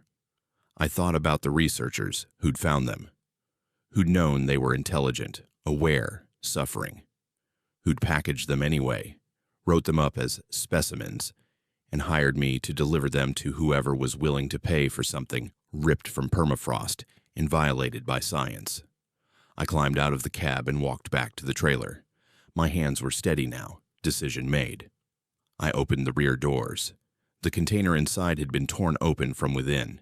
In the dim light of my flashlight, I saw 3 figures pressed against the far wall of the trailer, trying to stay away from me. They were roughly humanoid, but wrong in ways that hurt to look at. Proportions that didn't match. Skin that looked like it had been designed for a different atmospheric pressure. Eyes that reflected light in colors that shouldn't exist. "Go," I said simply. They didn't move, watching me with what might have been suspicion or hope. "Go," I repeated. "Run. Hide. Dig deep. Sleep until the world makes sense again." The largest one moved first, dropping from the trailer onto the frozen ground with surprising grace. The other 2 followed. They stood there for a moment, looking at me, and I heard one word through the CB inside my cab. "Remember." Then they ran into the darkness, moving across the frozen landscape with purpose, heading north toward deeper wilderness. Within seconds, they disappeared completely. I stood there for a long time, looking at the destroyed container, the torn trailer interior, the evidence of my monumental decision. Then I climbed back into my cab, turned around, and started driving back toward Fairbanks. I called Polar Logistics when I finally got signal. Told them the refrigeration unit had catastrophic failure, temperature rose too quickly, cargo was compromised beyond recovery. I'd have to file an incident report, probably lose my contract, definitely, face legal consequences for failing to deliver. But I didn't tell them the cargo had walked away under its own power. Didn't mention the intelligence, the communication, the awareness. Let them think it was equipment failure. Let them wonder what happened to their specimens. I still drive for various companies, though Polar Logistics dropped me after that incident. I avoid research station pickups now, and sometimes, late at night when I'm running north on the Dalton Highway, I wonder if they made it. If they found somewhere deep and cold enough to sleep safely until the world changes again. I wonder if they remember the driver who let them go. And I wonder what else is buried in the permafrost, waiting for warming temperatures, and curious scientists to wake them into a world they won't recognize. How many other things are sleeping in the ice, dreaming of a time before humans, before civilization, before everything changed? I hope they stay sleeping, because if they wake up and encounter the wrong people, the ones who see them as specimens instead of survivors, I don't know if there will be another driver willing to open the doors and let them run. My name is Bobby, and I've been driving for Arctic Haul Inc. for 22 years. For the last 2 decades, I've run the same route, Fairbanks to Anchorage and back again twice a week, 50 weeks a year. I know every mile marker, every rest stop, every pothole and frost heave on that stretch of highway. I know where the cell signal drops out, where the best coffee is, which curves ice up first in winter. That route is burned into my muscle memory so deep, I could probably drive it in my sleep. That's what I thought anyway, until last March, when I discovered that knowing a road perfectly can become its own kind of trap. It was a Tuesday morning, 6 a.m. departure from Fairbanks, with a full load of industrial parts heading south. My 2015 Freightliner Cascadia was running smooth, weather was clear for once, and I was looking at an easy 8-hour drive. I'd made this exact trip approximately 2,000 times. It was as routine as breathing. The first hour was completely normal. I passed the usual landmarks right on schedule, the rest area at mile 40, the scenic overlook at mile 68, the turnoff for Nanana exactly where it should be. I had my coffee, my audiobook playing, and my mind in that comfortable autopilot state that comes from perfect familiarity. Then, at what should have been mile marker 95, I saw mile marker 97. I blinked, thinking I'd misread it. But no, the sign clearly showed 97. I'd somehow skipped 2 miles without noticing. Not impossible, I told myself. Maybe I'd been more distracted by the audiobook than I realized. But then came mile marker 93. I'd gone backwards.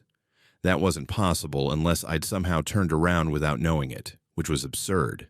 I checked my GPS. It showed me heading south on the correct highway, exactly where I should be. But the mile markers disagreed.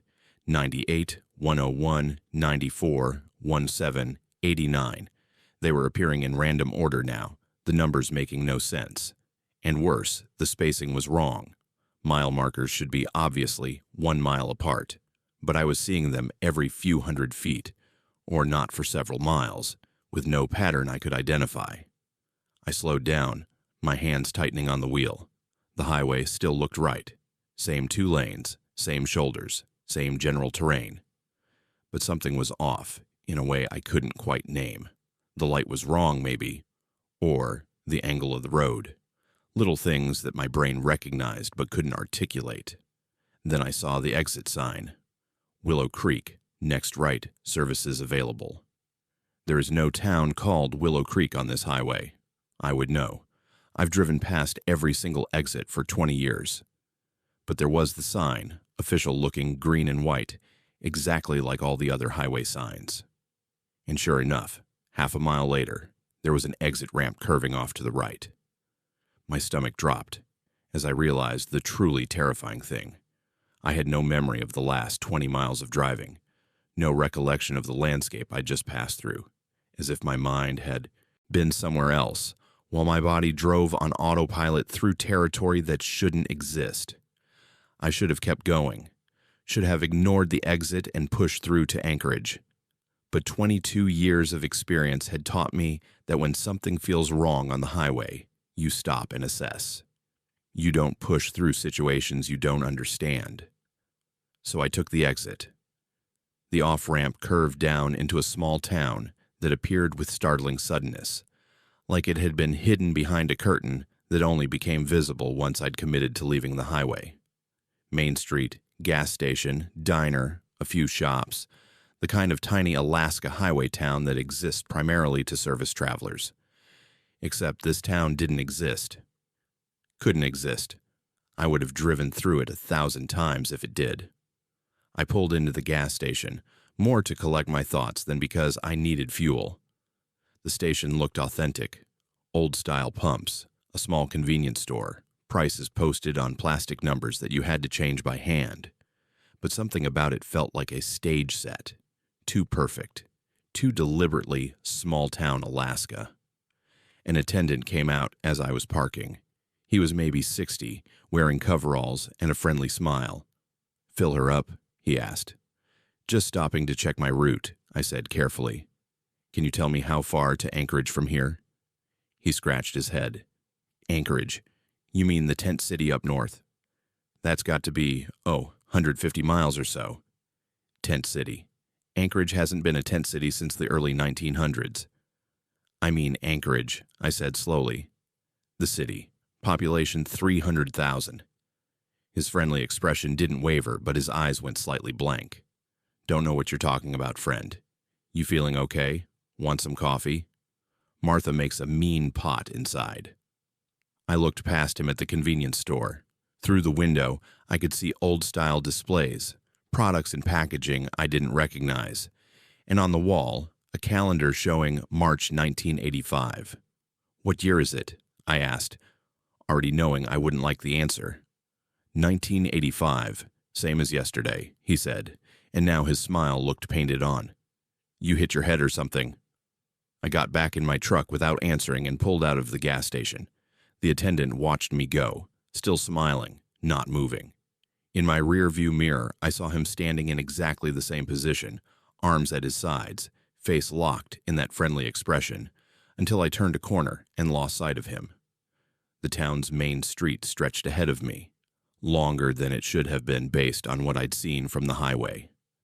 I passed the diner, customers visible through the windows, all of them frozen mid-motion like a paused video. A man with a fork halfway to his mouth. A waitress pouring coffee in an eternal stream. All completely still. I accelerated, desperate to get back to the highway. But the on-ramp I'd taken down didn't have a corresponding return ramp. The road just kept going through the town, past more buildings, more frozen people, more wrong details that accumulated like weights on my chest. Finally, I saw a sign. Highway access, 2 miles. I followed it, my speedometer creeping up past safe speeds for a town road. Those 2 miles felt like 20. The buildings repeated. I passed the same diner 3 times, the same gas station twice, like a looping background in a video game. Then suddenly, I was on a highway on-ramp. I floored it, merging onto what should have been the park's highway heading south. But the mile markers were still wrong, and the landscape was wrong. The mountains were on the left when they should have been on the right. The sun was in the north when it should have been in the south. I grabbed my CB radio. "This is southbound Freightliner. Anyone copy? I need to verify my location." A voice crackled back immediately, but the words were backwards. Actual reversed speech, like a recording played in reverse. Then another voice, this one speaking what might have been Russian, or might have been no language at all. Then a child singing a nursery rhyme that made my skin crawl because the tune was almost right, but every note was slightly off-key. I turned off the CB. My GPS had stopped showing a map. Instead, it displayed a blue dot, my position, on a blank screen. No roads, no landmarks, no indication of where I was or which direction I was traveling. Just a dot moving through empty white space. The moment of pure existential terror came when I checked my odometer and saw it counting backwards, the numbers decreasing with each mile I drove, as if I was somehow unmaking distance, traveling in negative space. I saw another exit sign. Paradise Valley, food, fuel, lodging. Paradise Valley was real. It was a small community about 60 miles north of Denali. I should have been nowhere near it based on how long I'd been driving, but maybe the highway had somehow looped me north. Maybe I was just disoriented. I took the exit. Paradise Valley looked right. The buildings matched what I remembered. The layout was correct. I saw the small general store, the handful of houses, the tourist shop that sold local crafts. Relief flooded through me. I was back in real space, back in the world I knew. I pulled into the general store parking lot and got out. The air smelled right, pine and cold and distance. I walked toward the store entrance. The door was locked. That was odd for midday, but okay. I cupped my hands and looked through the window. The interior was full of water. Not flooded. Filled like an aquarium. I could see merchandise floating, could see fish swimming between the aisles, could see a checkout counter completely submerged. I stumbled backwards and looked around. All the buildings were the same. Water visible through every window, completely filling every structure from floor to ceiling. But from the outside, everything looked normal. Dry. Intact. A woman walked past me on the sidewalk carrying grocery bags, walking with purpose. She was soaking wet, water streaming from her clothes and hair, leaving puddles with every step. But she walked like this was completely normal, like she wasn't literally dripping wet. "Excuse me," I said. "What's happening here?" She turned to look at me, and I saw water pour from her mouth when she opened it to speak. Her words came out garbled, distorted by liquid, but I understood them. "You're not supposed to be here. You're on the wrong road." "How do I get back to the right road?" "You can't.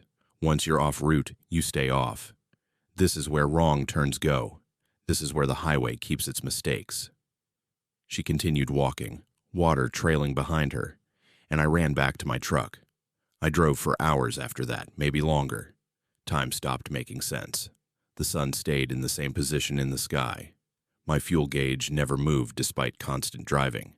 I passed through towns that existed and towns that didn't, saw landscapes that were impossible, encountered other drivers who looked wrong in ways I couldn't define. At one point, I passed myself going the opposite direction, saw my own Freightliner, my own face behind the wheel. The other me didn't seem to notice me at all. I saw a rest area that was suspended upside down, attached to nothing, hanging in the air like someone had flipped gravity for that one location. Cars were parked on its ceiling, people walking around inverted, completely unbothered. I saw a section of highway that had been folded like origami, the road surface doubling back on itself in impossible angles, with trucks driving on all surfaces simultaneously, perpendicular to each other, defying physics. I saw mile marker 0, then mile marker 15, then mile marker, the infinity symbol, actual mathematical notation on an official highway sign. And then I understood the horrifying truth. I hadn't taken a wrong exit or gotten lost. The highway itself had rejected me, spit me out into the spaces between routes, into the nowhere places where roads go when they're decommissioned or planned but never built, or dreamed about but never realized. I don't know how long I drove through that wrong space. Hours, days. The clock on my dashboard stopped working. My phone showed no date, just spinning loading symbols. Time was just something that happened to other people in other places. Then finally I saw it. A sign that looked different from all the others. More solid somehow, more real. Parks Highway, Anchorage, 47 miles.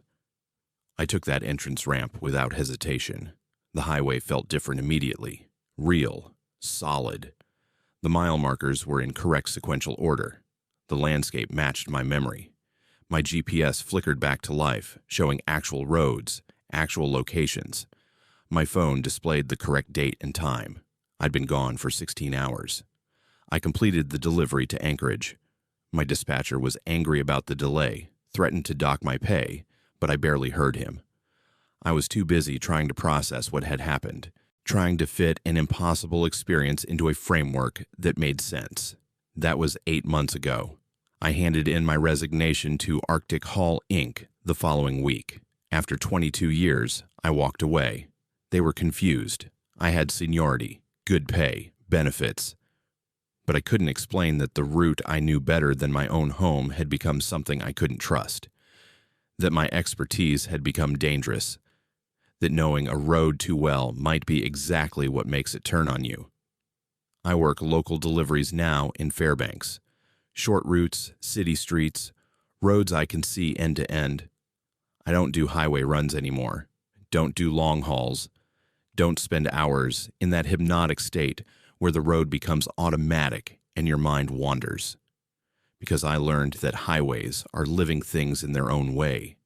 They have memories. They have spaces between what's mapped and what's real. And sometimes, if you drive them long enough, if you know them well enough, if you trust them completely, they show you what exists in those spaces. And once you've seen it, once you've been to those wrong places where the roads keep their mistakes, you can never trust a highway again. My name is Brittany, and I've been team driving for Midnight Sun Transport for the past 5 years. All of it with the same partner, Marcus. We're not married, not dating, just two people who clicked professionally and never saw a reason to change the arrangement. We know each other's rhythms, habits, quirks. We can go hours without talking because we don't need to. We finish each other's sentences not because we're psychically connected, but because after 5 years of sharing a cab for days at a time, you just learn how someone thinks. Or you think you do. We were 6 hours into a Fairbanks to Seattle run when Marcus said he needed to stop at the Talk Junction rest area. Nothing unusual about that. It was his turn to drive the next leg anyway, so the timing made sense. I pulled our 2018 Peterbilt into the parking area around 11 p.m. March in Alaska, so full dark, temperature around -10. 15 minutes, Marcus said, grabbing his jacket. Need to actually use a bathroom instead of the bottle for once. Take your time. I'll do the pre-trip inspection while you're gone." He nodded and headed toward the rest area building, that loose-jointed walk of his that always looked like he was about to trip but never did. I watched him disappear inside, then climbed out to check the truck. Tires, lights, trailer connection, all the standard checks. Everything looked good. I was finishing up when I saw Marcus coming back across the parking lot, maybe 12 minutes after he'd left. Something made me pause. He was walking differently, not dramatically. If I hadn't known him for 5 years, I probably wouldn't have noticed. But his gait was slightly off, more deliberate, like he was thinking about each step instead of just walking naturally. "Ready to roll?" he asked, climbing into the driver's seat. "Yeah, all clear." I settled into the passenger seat, trying to shake off the weird feeling. "You good?" "Fine, let's make some miles." He started the engine and pulled back onto the highway. His hands on the wheel looked right, his posture looked right, but something was nagging at me. Something I couldn't quite identify. We drove in silence for maybe 20 minutes. Marcus had the CB on low, monitoring traffic, and kept his eyes on the road.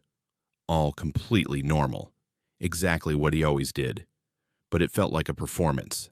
Like someone doing a really good impression of Marcus driving, rather than Marcus actually driving. "You want me to grab you a water?" I asked, testing something. "Sure, thanks," he said. That's when the first spike of real fear hit me. Because Marcus never says, "Sure, thanks." He always says, "Yeah, appreciated," or just "appreciated." It's been his thing for 5 solid years, and this person in Marcus's body didn't know that. I got the water from our cooler, my hands not quite steady. "Here you go." "Thanks." He took it with his right hand. Marcus is left-handed. Always has been. Takes water bottles with his left hand, shifts with his left hand, gestures with his left hand. But this Marcus had reached out with his right hand without hesitation. I sat back in my seat, my mind racing. Okay, maybe I was being paranoid. Maybe he was just tired, doing things on autopilot, using the wrong hand without thinking. People do that sometimes. "So," I said carefully, "what's the first thing you're going to do when we get to Seattle?" "Probably find some good food. I'm thinking seafood." Marcus is allergic to shellfish, has been his entire life. It's severe enough that he carries an EpiPen. We've had entire conversations about how unfair it is that he lives in a state surrounded by incredible seafood and can't eat most of it. "Seafood," I repeated, my voice flat. "Yeah, I've been craving it. Maybe some good crab." I felt my throat tighten. This wasn't Marcus. This was something wearing Marcus's face, sitting in Marcus's seat, driving our truck, and it didn't know the most basic facts about the person it was pretending to be. "Marcus," I said slowly, "do you remember what we talked about yesterday, before we started this run?" He was quiet for a moment, then said, "We talked about a lot of things. You'll have to be more specific." We'd spent 2 hours yesterday discussing Marcus's mother's cancer diagnosis, his plans to visit her in Anchorage next month, his fears about her prognosis. It had been heavy, emotional, real. If this was Marcus, that conversation would be the first thing on his mind. "Nothing important," I said. "Just wondering if you remembered." "I remember everything important," he said, and there was something in his tone, a slight edge, a warning maybe, that made my skin prickle. We drove on. I watched him from the corner of my eye, cataloging all the small wrongnesses. The way he sat slightly straighter than Marcus usually did. The way he checked the mirrors too frequently, like he was still learning the dimensions of the truck. The way he breathed. Even his breathing pattern was different, shallower, and more regular. After an hour, he reached for the radio, presumably to change the station. Marcus always listens to classic rock on night drives. Always. It's practically a law. This Marcus turned it to a country station. "Since when do you listen to country?" I asked, unable to keep the suspicion out of my voice. He glanced at me, and for just a second I saw something in his eyes that wasn't Marcus at all. Something colder, more calculating. Then it was gone, replaced by Marcus's familiar brown eyes and easy expression. Felt like a change. That a problem? No, I said quietly. No problem. But it was a problem. Everything was a problem. I was trapped in a moving vehicle at 2 a.m. on a mostly empty highway with something that looked like my partner, but wasn't. And the worst part was that if I said anything, if I called dispatch, if I flagged down a cop, if I told anyone, what would I say? My co-driver took his water bottle with the wrong hand. He doesn't remember. Conversations from yesterday. He wants to eat food he's allergic to. I would sound insane. The truly terrifying realization crept over me like ice water. I was completely alone with this thing, and it knew that I knew, and we both had to pretend everything was normal for the next 18 hours until we reached Seattle. You're being quiet, Not Marcus said, after another 30 minutes. Something wrong. Just tired. You should sleep. I got this leg covered. Sleep. Right. Close my eyes and trust this thing driving while I was unconscious. Not going to happen. I'm fine. Not tired yet. He shrugged. Suit yourself. We passed through the border into Canada. The crossing was routine. Papers, quick inspection, wave through. Not Marcus handled it smoothly, presenting documentation, answering questions. He was good, I had to admit. If I hadn't known the real Marcus so intimately, I never would have caught it. But I did know Marcus. 5 years of close quarters, shared shifts, shared meals, shared exhaustion and boredom and occasional danger. I knew how he moved, how he thought, how he existed in space, and this wasn't him. Around 4 a.m., Not Marcus said, I need to pull over, getting tired. Your turn to drive. We were in the middle of nowhere, British Columbia wilderness, the kind of isolated stretch where you don't see another vehicle for an hour. He pulled into a small turnout and put the truck in park. All yours, he said, unclipping his seatbelt. We had to switch seats, which meant one of us had to get out. Standard procedure. But the thought of being outside the truck with this thing, in the darkness, in the middle of nowhere, made my heart race. You go first, I said. I need to adjust my seat settings before I drive. He looked at me for a long moment, and I saw that calculating coldness flash across his face again. He knew I was afraid. He knew I suspected, and he was deciding what to do about it. Then he smiled.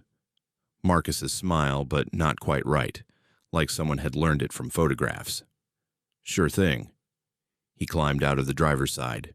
I immediately locked the door behind him, then slid across to the driver's seat, my hands shaking as I reached for the key. Not Marcus appeared at the passenger window, trying the handle, locked. Brittany, he said, his voice muffled through the glass. What are you doing? Who are you? I asked, my voice barely above a whisper. I'm Marcus. You know that. Now open the door so we can continue. Where's the real Marcus? What did you do to him? His expression changed. The pretense of friendliness dropped away, replaced by something blank and cold. He's still here. In a way. I needed a template, a pattern to follow. He's providing that. You're not human. Neither are you, really. Not any more than I am. We're all just patterns, behaviors, memories. I'm just newer at it than you are. I'm calling the police. I reach for my phone and tell them what? That your co-driver is an imposter because he took his water with the wrong hand. They'll think you've been driving too long, that you're having a breakdown. By the time anyone believes you, if anyone believes you, this run will be over, and I'll be gone. He was right. I knew he was right. What do you want? I asked. To reach Seattle, that's all. Just let me finish this route, and you'll never see me again. Marcus will be returned to you mostly intact, and you can both go on with your lives. Mostly intact. He'll have some gaps, a few days missing from his memory, some personality smoothing. I had to make adjustments to get the pattern right, but he'll be functional. Better than he was, arguably.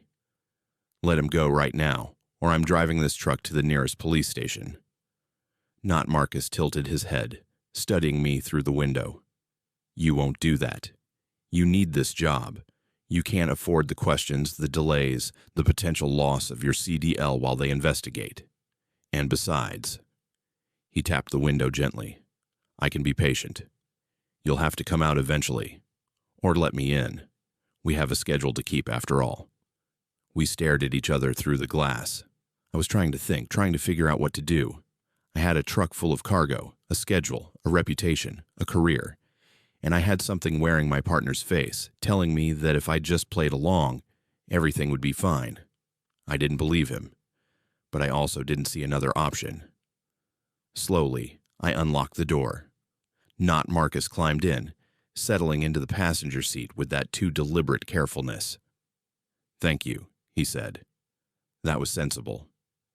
I put the truck in gear and pulled back onto the highway, my mind spinning through possibilities.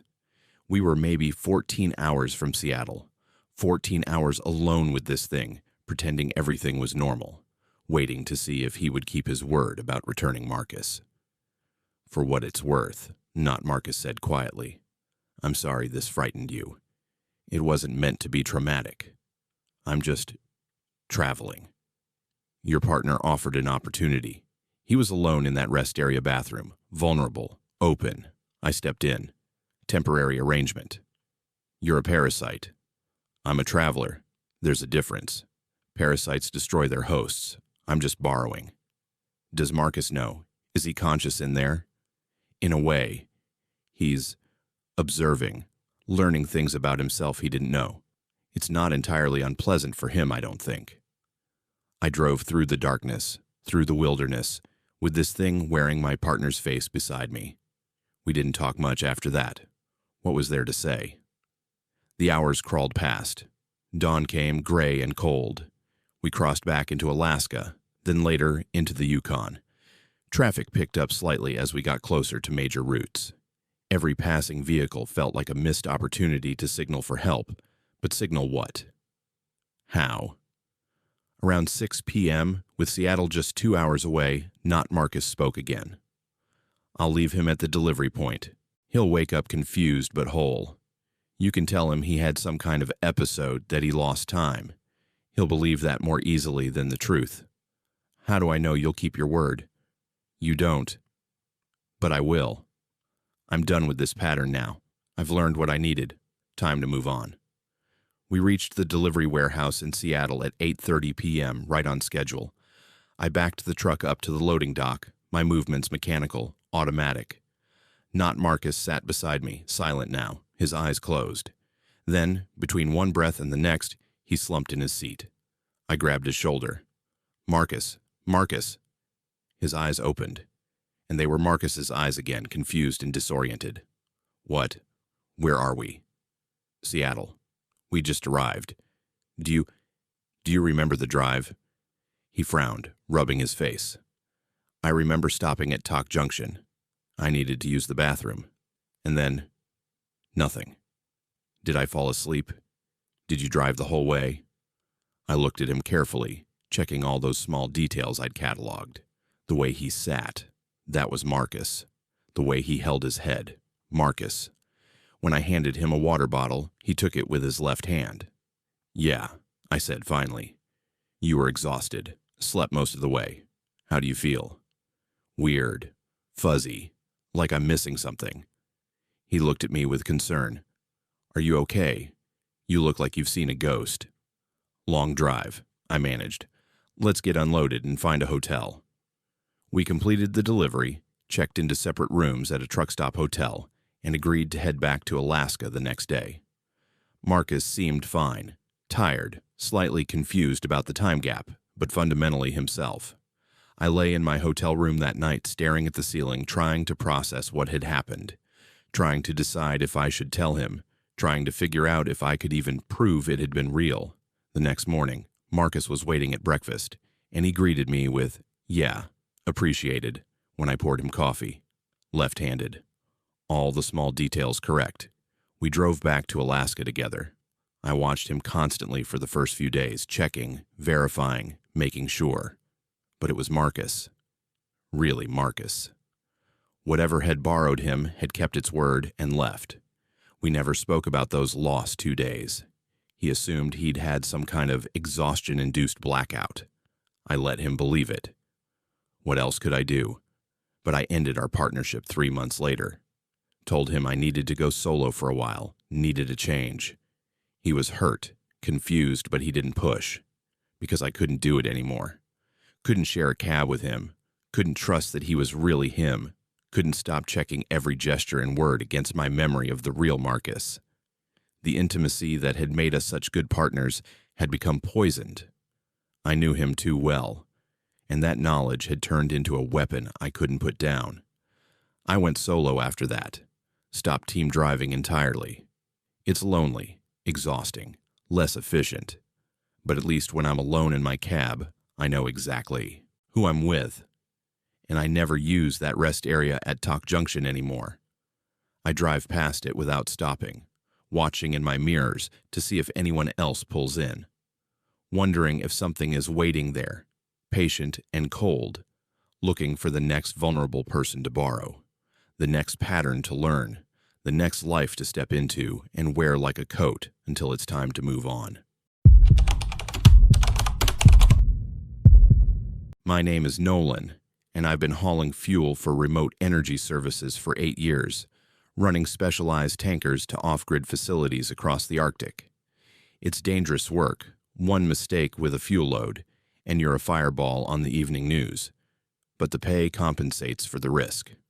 I've driven through blizzards that reduced visibility to zero, temperatures that cracked steel, and isolation so complete you could scream for hours and nobody would hear. But I'd never been afraid of the sky until February of this year, when I learned that sometimes the most beautiful things are the most dangerous. I was hauling 8,000 gallons of diesel to a remote mining operation about 200 miles north of Deadhorse, accessible only by a service road that barely qualified as drivable. It was 9 p.m., full dark, temperature at -42, clear night, no clouds, just that vast Arctic sky that makes you feel like an insect crawling across the surface of something incomprehensibly large.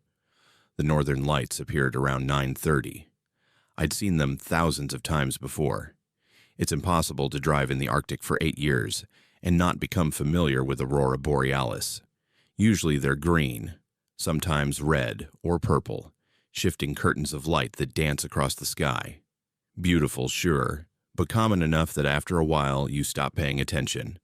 They're just there, like stars or the moon. But these lights were different from the start. They appeared directly above my truck, not spread across the horizon like usual. A concentrated burst of green luminescence that seemed to focus on my exact location. I watched through the windshield as the lights swirled and coalesced, forming patterns that were almost geometric, angles and curves that looked designed rather than natural. I slowed down slightly, craning my neck to see better. The lights pulsed in rhythm with my engine, brightening when I accelerated, dimming when I slowed, like they were responding to me. "Huh," I said to the empty cab. "That's new." I sped up experimentally. The lights brightened, swirling faster. I slowed down. They dimmed and settled. I turned on my high beams. The aurora flickered, then reformed into a different pattern, something that looked almost like a grid or matrix, lines of light intersecting at precise angles. A chill ran down my spine that had nothing to do with the temperature, because I realized the aurora wasn't just responding to my movements, it was anticipating them, the patterns shifting a fraction of a second before I touched the brake or accelerator, as if it could read my intentions. I grabbed my CB radio. "This is fuel tanker heading to Colville Ridge. Anyone seeing unusual aurora activity tonight?" Static for a moment, then a voice crackled through. Another driver sounded like he was maybe 50 miles south. "Define unusual. They're always pretty weird up here." "I mean responding to vehicle movement, changing patterns based on what the truck is doing." Long pause. Then, "You've been driving too long, friend. Maybe pull over. Get some rest." "I'm serious. The lights are directly above my truck and they're moving in sync with..." The CB cut to static. Not gradual interference, just instant white noise. I tried adjusting the channel, but every frequency was the same, pure static, with an underlying hum that sounded almost like music, or speech, or something in between. I turned off the radio and focused on driving, but I couldn't stop watching the lights. They had spread now, covering the sky above me in a dome of luminescence that followed my truck like a spotlight. Other aurora patterns were visible on the horizon, normal, diffuse curtains of light, but directly overhead was this concentrated, deliberate display that made the hair on my arms stand up.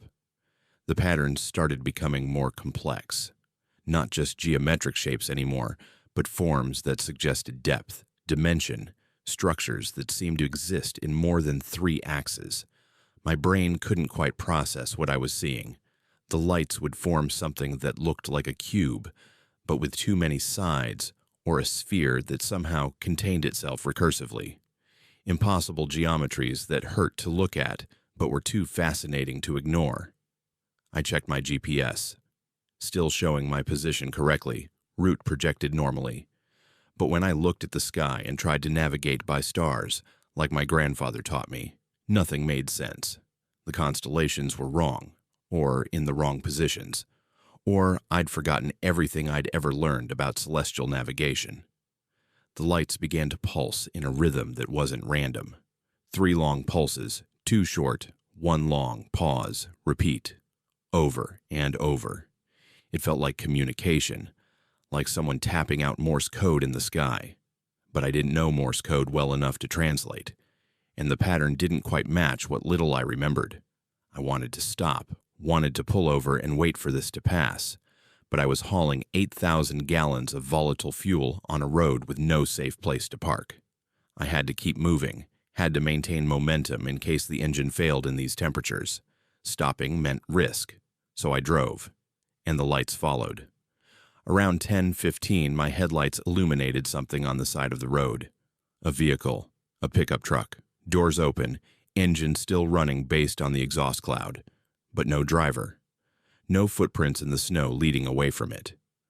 I should have stopped to investigate, should have called it in, checked for injuries, but the lights above me intensified when I slowed, pulsing so brightly they cast shadows that shouldn't have existed, and some deep survival instinct screamed at me to keep driving.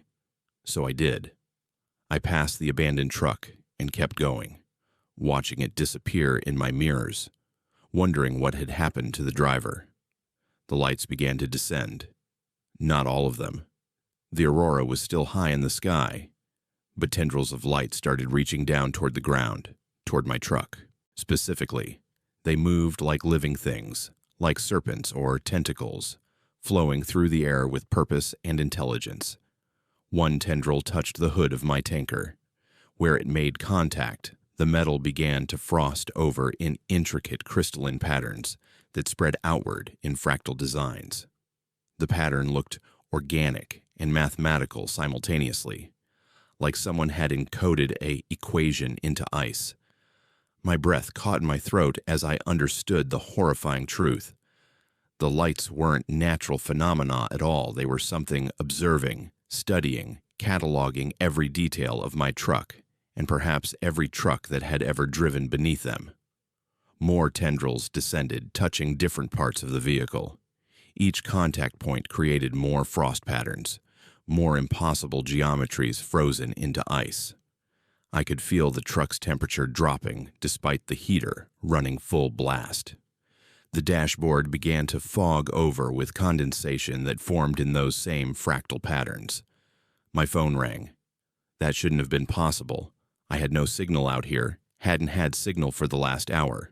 But my phone was ringing, the screen showing unknown as the caller ID. I answered it with shaking hands. Hello? The sound that came through wasn't quite language. It was harmonics, frequencies layered on top of each other, creating something that resonated in my skull like words made of music, or music made of words.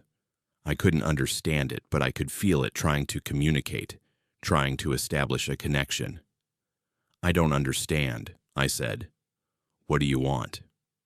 The harmonics shifted, changed pitch and rhythm, and somehow, impossibly, I started to understand fragments. Not words exactly, but concepts. Observe, catalog, record. Record what? What are you recording? Movement, pattern, purpose, travel. You're watching us, watching trucks, always.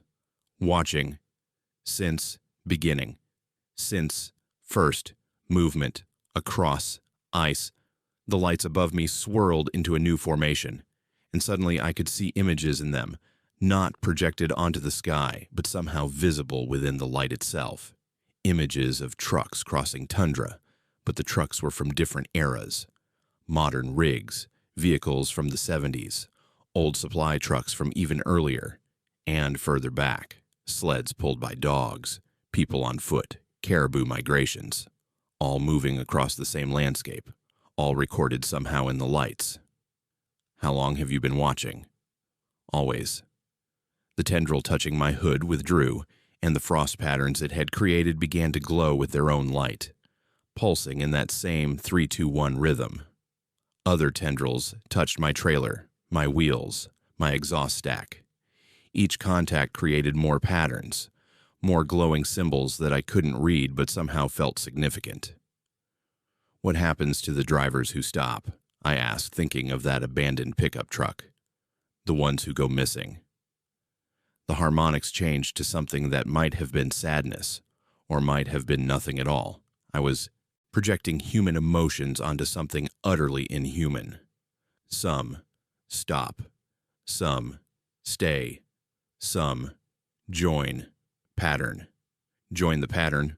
What does that mean? Instead of answering, the lights showed me. The aurora formed an image of a person, difficult to see clearly, more suggestion than detail, standing on the tundra with their arms raised. The northern lights descended around them, through them, until person and light merged into something else. Something that existed partly in the physical world and partly in whatever space the aurora occupied. You're taking people, absorbing them. Not, taking, offering, choice. Some, choose, stay, become, part of, watching. And if they don't choose, leave, forget, remember, only. As, dream. The truck's engine coughed. My fuel gauge, which had been reading 3/4 full, suddenly showed empty. That wasn't possible. I'd fueled up in Dead Horse, and I hadn't burned through that much diesel. But the gauge insisted, empty. The lights above me brightened to painful intensity, and I realized what was happening. They weren't just watching, weren't just recording. They were sampling, taking measurements, and one of those measurements was energy. They were draining my fuel, tasting it, analyzing it, understanding it. My truck began to slow, engine struggling without fuel. The temperature gauge started climbing toward dangerous levels. Within minutes, I'd be dead in the water, stranded in -42-degree weather with no heat, no power, and no way to call for help. Stop, I said desperately. Please stop. I need that fuel. I'll die out here without it. The draining continued. Half tank, quarter tank. The engine was misfiring now, running on fumes. I said stop. I screamed at the sky, at the lights, at whatever intelligence was behind them. The aurora pulsed once, bright enough to turn night into day for a fraction of a second. Then the tendrils withdrew, pulling back into the sky. My fuel gauge flickered and climbed back up to 3/4 full, exactly where it had been before. The voice came through my phone one last time. Understood. Pattern continues. Movement continues. We watch. Always watch. Then silence. The harmonics cut off. The lights began to fade and disperse back into normal aurora patterns, and my phone showed no signal again. I drove the remaining 70 miles to the mining operation in a daze, barely aware of the road. Delivered my fuel load, signed the paperwork, accepted payment. The site supervisor asked if I was okay. I looked pale, he said, shaken. I told him I was fine, just tired from the drive.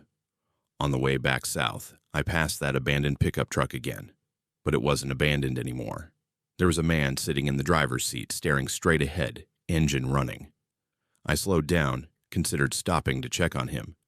Then I saw his eyes reflecting my headlights. They glowed the same color as the northern lights, that same green luminescence that I'd watched dance. Across the sky, I kept driving.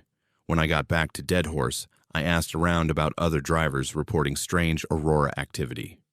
The dispatcher looked uncomfortable.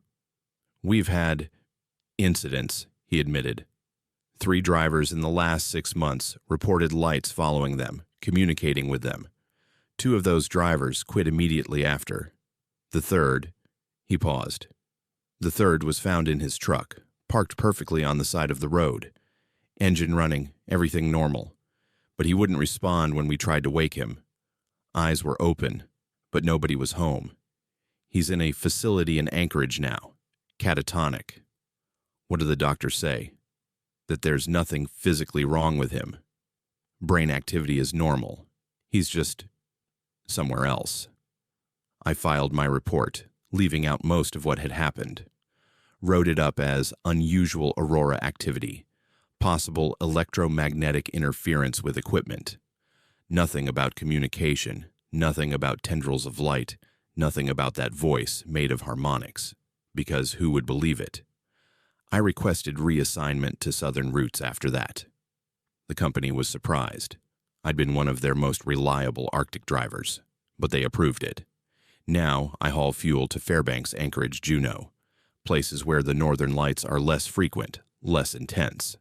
But I see them sometimes, even in the south. And whenever I do, I watch to see if they're watching back. If those beautiful curtains of light are spreading across the sky randomly, or if they're moving with purpose, studying, recording, cataloging every vehicle, every person, every movement across the landscape they've been observing for longer than human civilization has existed. And I think about those drivers who went missing, who chose to stay, to join the pattern, to become part of whatever vast intelligence uses the aurora as its eyes. I wonder if they're still conscious in there, still themselves, or if they have been dissolved into something larger and stranger.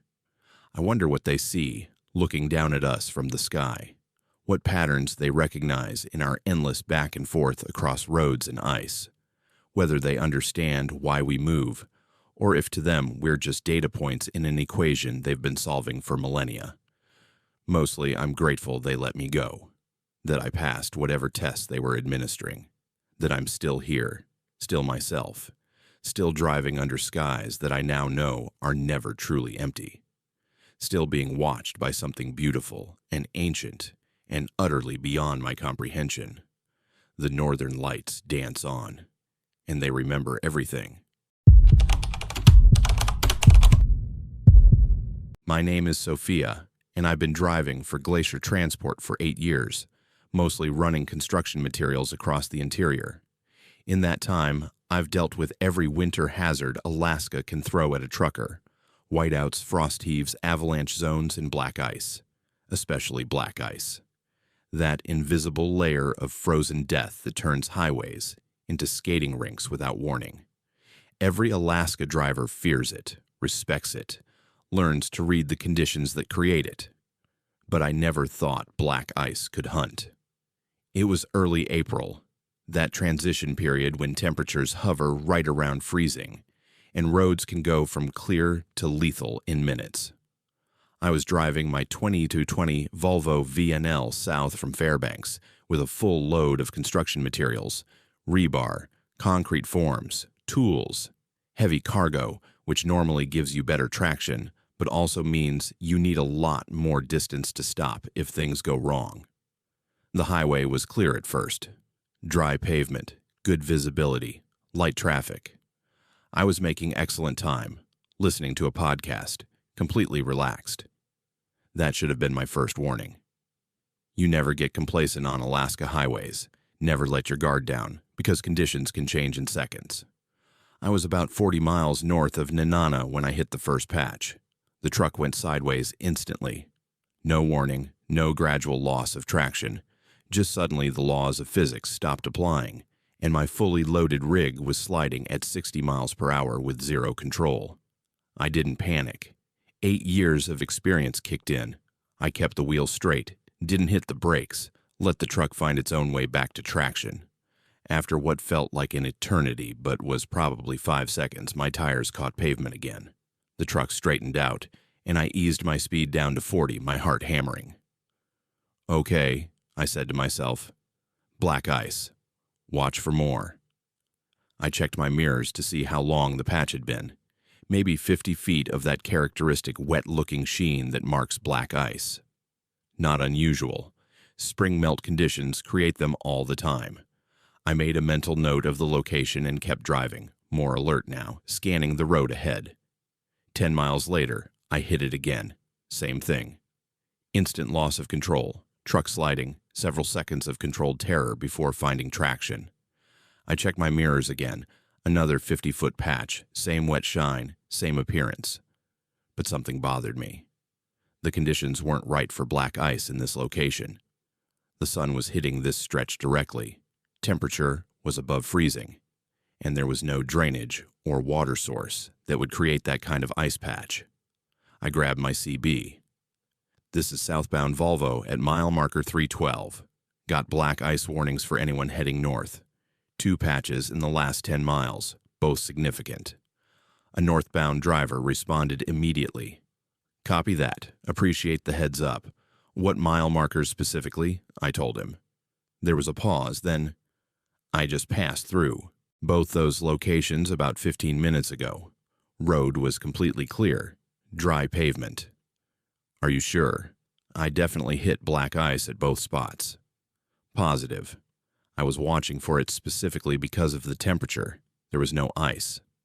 I felt a chill that had nothing to do with the weather. Ice doesn't form that quickly, especially not in above freezing temperatures with direct sun. It takes specific conditions: moisture, temperature, time. 5 miles later, it appeared directly in front of me, not gradually revealed as I drove closer, but appearing, manifesting, maybe 100 feet ahead. 1 second the road was clear, the next there was that telltale wet sheen stretching across both lanes. I hit the brakes carefully, trying to slow down before reaching it, but I was carrying too much weight and couldn't stop in time. The truck's wheels hit the ice, and I was sliding again, the trailer starting to jackknife, as physics and momentum took over. Pure terror shot through me, as I realized the ice patch was growing as I slid across it, expanding outward from where my tires made contact, as if my presence was feeding it or calling it into existence. I wrestled the truck back under control, got past the patch, and immediately pulled onto the shoulder. My hands were shaking. I sat there for a full minute trying to make sense of what I'd just seen. Ice doesn't appear out of nowhere. Ice doesn't grow in response to vehicles. Ice is just frozen water, following physical laws, not some kind of living thing. But I'd seen it. Clear road, then ice, then the ice expanding as I crossed it. I checked my mirrors. The patch was still there, maybe 75 feet long now, stretching across the highway like a trap. As I watched, another vehicle approached from the north, a pickup truck. I grabbed my CB to warn them, but before I could transmit, the patch disappeared, just gone, leaving dry pavement. The pickup drove through where the ice had been without any problem. The moment the pickup passed, the ice reappeared. No, I whispered. No, that's not possible. But it was happening. The ice was there, and it was waiting for me specifically. I put the truck in gear and pulled back onto the highway, driving slowly now, watching the road ahead with paranoid intensity. The ice patch stayed behind me, visible in my mirrors for maybe a mile before finally fading from view. I started to relax. Maybe it had been a trick of light, an optical illusion combined with real ice patches and my own fear. Maybe I was just tired, seeing patterns that didn't exist. Then it appeared in front of me again. This time it was unmistakable. Clear road for half a mile ahead, completely visible. And then, like someone had poured it into existence, the black ice manifested directly in my path. I was only going 40, so I had time to brake, but the patch seemed to anticipate this. It expanded forward, growing longer, ensuring I'd hit it regardless. My wheels crossed onto the ice and the truck began its sickening slide. But this time was different. This time I could feel the ice pulling at my tires, not just slippery, but actively grabbing, like something with intent. The truck slid left when physics said it should slide right. The trailer jackknifed at an angle that made no sense for the speed and momentum. I was being played with. I fought the wheel, used every technique I'd learned in 8 years, and somehow got the truck straight again. My speedometer read 25 now. I was barely moving, but the ice stretched ahead of me, seemingly endless. Then I saw the wreck. Off to the right side of the road, partially hidden by brush, was an overturned semi. The paint was faded. Snow had drifted around it, suggesting it had been there for months at least. But the interesting thing was its position. It had clearly rolled multiple times, the kind of violent crash that only happens at high speed on pure ice. I managed to get off the black ice patch and pulled over again, this time with my emergency flashers on. I called my dispatcher on my cell phone. "Sophia, what's your status?" she asked. "I'm having a problem.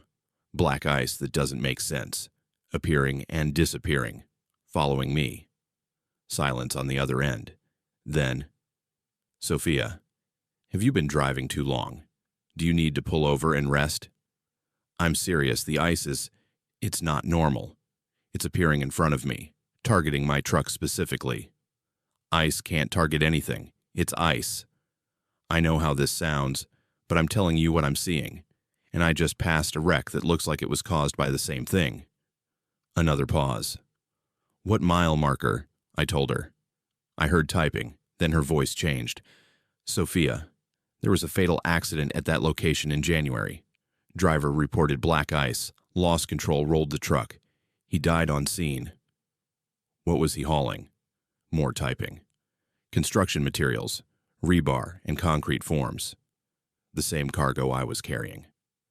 "Has anyone else reported problems with black ice on this stretch?" I asked. "Let me check." Long pause. "Actually, yes. 3 reports in the last 6 months, all construction material haulers, all reporting black ice in above freezing conditions. 1 fatal, 1 serious injury.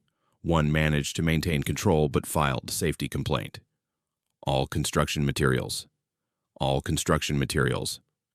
I looked at my cargo in the trailer behind me. Heavy, dense materials. Iron rebar. Concrete. Things with weight, with mass, with magnetism. Iron is magnetic. "I need to offload this cargo," I said. "Right now."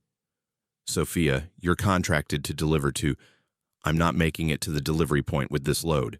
Whatever's happening, it's connected to what I'm carrying. The ice is drawn to it, or hunting it, or something." "That's insane." "So is ice that appears out of nowhere and targets specific trucks, but it's happening." I ended the call and pulled back onto the highway, this time with a plan. There was a construction site about 20 miles ahead, just off the highway. If I could make it there, I could offload, get this cargo off my truck, break whatever connection was drawing the ice to me. The ice had other plans. It appeared a quarter mile ahead, but this time it was different, larger, covering the entire highway, both lanes, the shoulders, extending into the trees on either side. A wall of black ice stretching across my only path forward. I slowed to a crawl, but I couldn't stop. Stopping meant being a sitting target, and I had a terrible feeling that if I stayed in one place too long, the ice would simply form beneath me and never let go. As I approached the massive ice patch, I saw something that made my blood run cold. There were shapes in the ice, not just surface patterns, but things frozen beneath, vehicle parts, rubber from tires, and darker shapes that might have been stains or might have been something worse. The horrifying realization crashed over me like a wave. This wasn't just ice hunting me. It was a graveyard, a collection of every vehicle it had claimed, and it was showing me exactly where I was about to join them. I made a decision. Instead of trying to cross the ice, I yanked the wheel hard right, taking the truck off-road into the brush beside the highway. The Volvo crashed through small trees and undergrowth, the trailer fishtailing behind me, cargo shifting dangerously. I was doing maybe 15 miles per hour, plowing through terrain that was absolutely not designed for a semi-truck. but I was off the ice. I kept going, parallel to the highway, forcing the truck through impossible spaces, hearing the trailer scrape against trees, feeling the whole rig shudder with impacts. Through my passenger window, I could see the highway, could see that massive ice patch. It was moving, sliding along the pavement like something alive, matching my speed, trying to cut me off. The edges were growing, reaching toward me through the trees. I pushed the accelerator, coaxing more speed from the truck despite the rough terrain. The ice kept pace, but it couldn't cross onto the unpaved ground. It needed pavement, needed that smooth surface to exist on. After what felt like hours, but was probably 2 minutes, I saw the construction site ahead. I aimed for it, crashed through a wooden gate, and skidded to a stop in the middle of their equipment yard. Workers came running, shouting questions. I ignored them, jumped out of the cab, and looked back at the highway. The black ice had stopped at the edge of the construction site entrance. It sat there on the pavement, that unnatural wet shine, not advancing further but not disappearing either. Waiting. I need to offload, I told the site supervisor, trying to keep my voice steady. Right now, all of it. You can have the materials, no charge, I just need them off my truck. He started to argue about paperwork and delivery schedules, but something in my face stopped him. Okay, he said. Okay, we'll offload. It took 45 minutes to unload everything. Rebar, concrete forms, tools, every piece of construction material on my trailer. The workers kept glancing at me nervously, probably thinking I'd lost my mind. When the trailer was empty, I got back in the cab and drove slowly toward the highway exit. The black ice was still there, waiting at the entrance. I turned onto the highway, empty trailer behind me, and drove straight toward the ice patch. It didn't react. I rolled across it. Clear pavement, no ice, no slip, no danger. The patch had disappeared the moment my cargo was gone. I drove back to Fairbanks in a daze, filed a report that I knew sounded insane. Ice that hunts construction materials, that targets specific trucks, that collects its victims in some kind of frozen collection. My dispatcher was sympathetic, but clearly didn't believe me. But the data doesn't lie. I pulled the accident reports for that stretch of highway over the last 3 years. 7 accidents in the same approximate location, all in above-freezing conditions. All reported black ice where there shouldn't have been any. And all 7 were hauling heavy construction materials, specifically iron-based materials. Something on that highway has developed an appetite, or a purpose, or a collection habit. Something that uses Alaska's most feared road hazard as a hunting tool that can manipulate ice in ways that violate physics, that claims vehicles and drivers and adds them to some frozen archive of metal and blood and rubber. I refused all future construction material hauls after that. Glacier Transport was understanding enough to reassign me to other cargo types.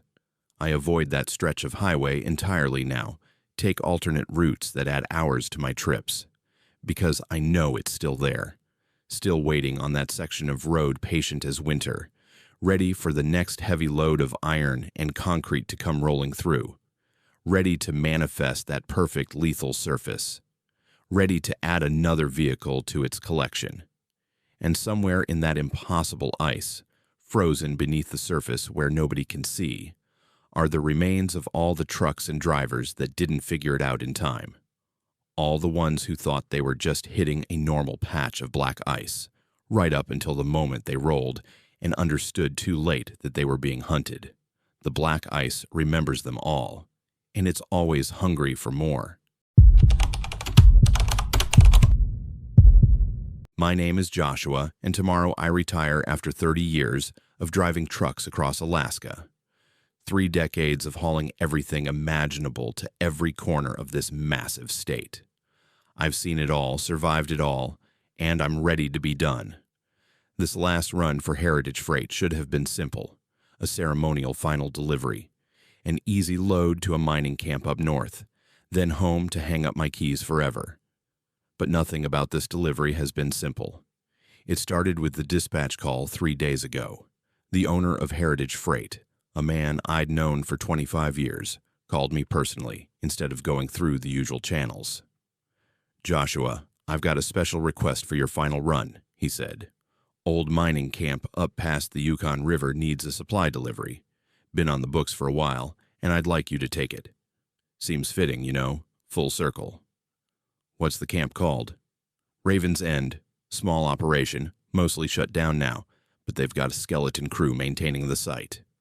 I'd driven every major route in Alaska for 3 decades. I knew every active mine, every camp, every operation.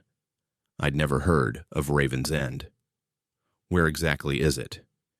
He gave me coordinates instead of an address, which was unusual but not unheard of for remote locations. I plugged them into my GPS and got an error message. "Location does not exist." "My GPS doesn't recognize these coordinates," I told him. "Old site, probably not in the database. I'll have detailed directions couriered to you. Trust me, Joshua, this is important. I wouldn't ask if it wasn't." The directions arrived the next day, hand-drawn on paper, like something from the 1970s. A route marked with landmarks instead of road names, distances measured in approximate miles rather than precise measurements. At the bottom, in handwriting I didn't recognize, "Expected arrival, October 11th, 2025, before sunset. Do not be late." That was today, the exact date of my retirement. I loaded my 2016 Kenworth with the cargo, mining supplies, food, fuel, standard stuff for a remote camp. The manifest listed everything normally, though I noticed it was handwritten rather than computer-generated. Heritage Freight had been fully digital for at least a decade. The drive started normally enough. I followed the hand-drawn directions north from Fairbanks, recognizing the route for the first 100 miles. But then the directions took me off the main highway onto a service road I'd never noticed before, despite passing this junction hundreds of times.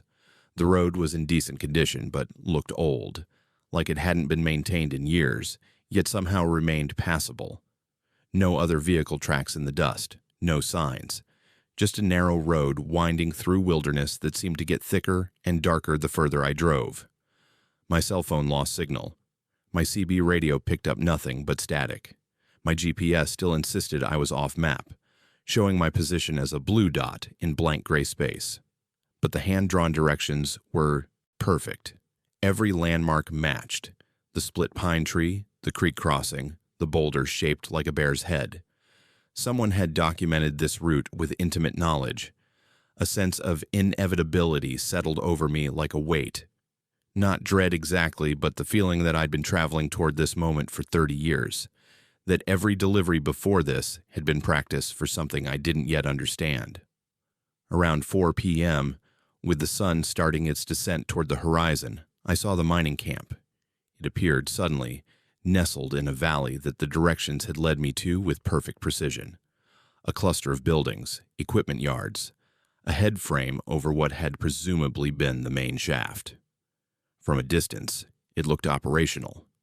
As I got closer, the wrongness became apparent. The buildings were weathered, their paint faded to gray. The equipment in the yards was old, not just old models, but genuinely antique, decades out of date. The head frame had rust patterns that spoke of prolonged exposure to the elements. This camp hadn't operated in my lifetime. Maybe not even in my father's lifetime. But there were lights on in the main building. I pulled my truck up to what had been the supply depot, killed the engine, and sat there for a moment trying to make sense of the situation. The camp was clearly abandoned, yet someone had electricity. Someone was expecting a delivery. Someone had known I'd be here on this exact date.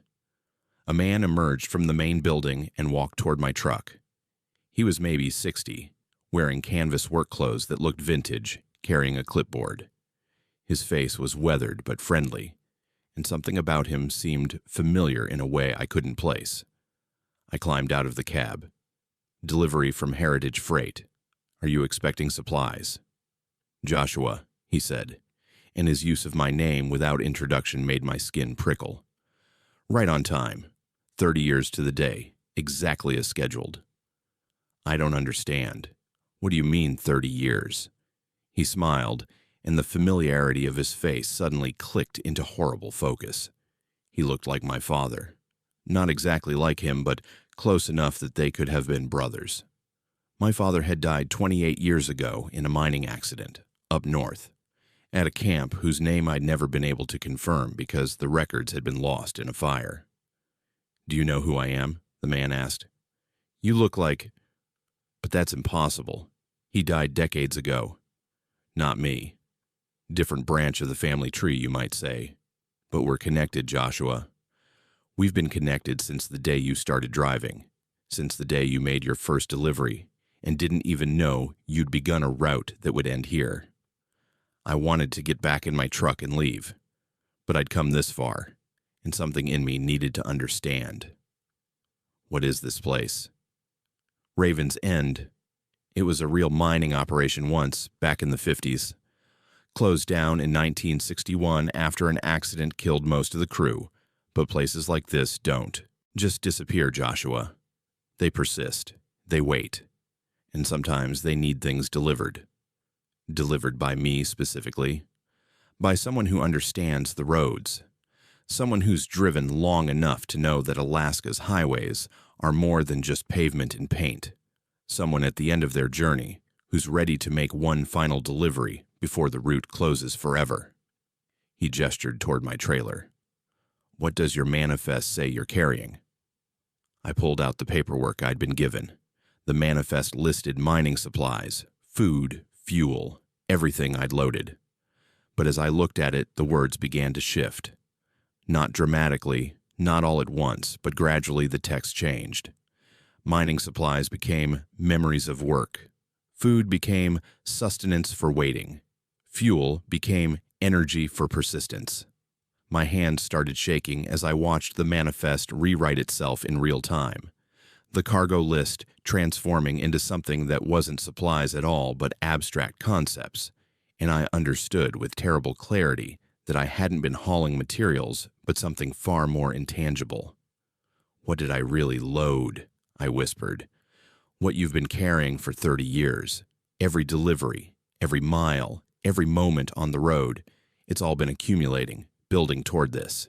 You've been collecting more than just miles, Joshua. You've been gathering the essence of what it means to drive these roads.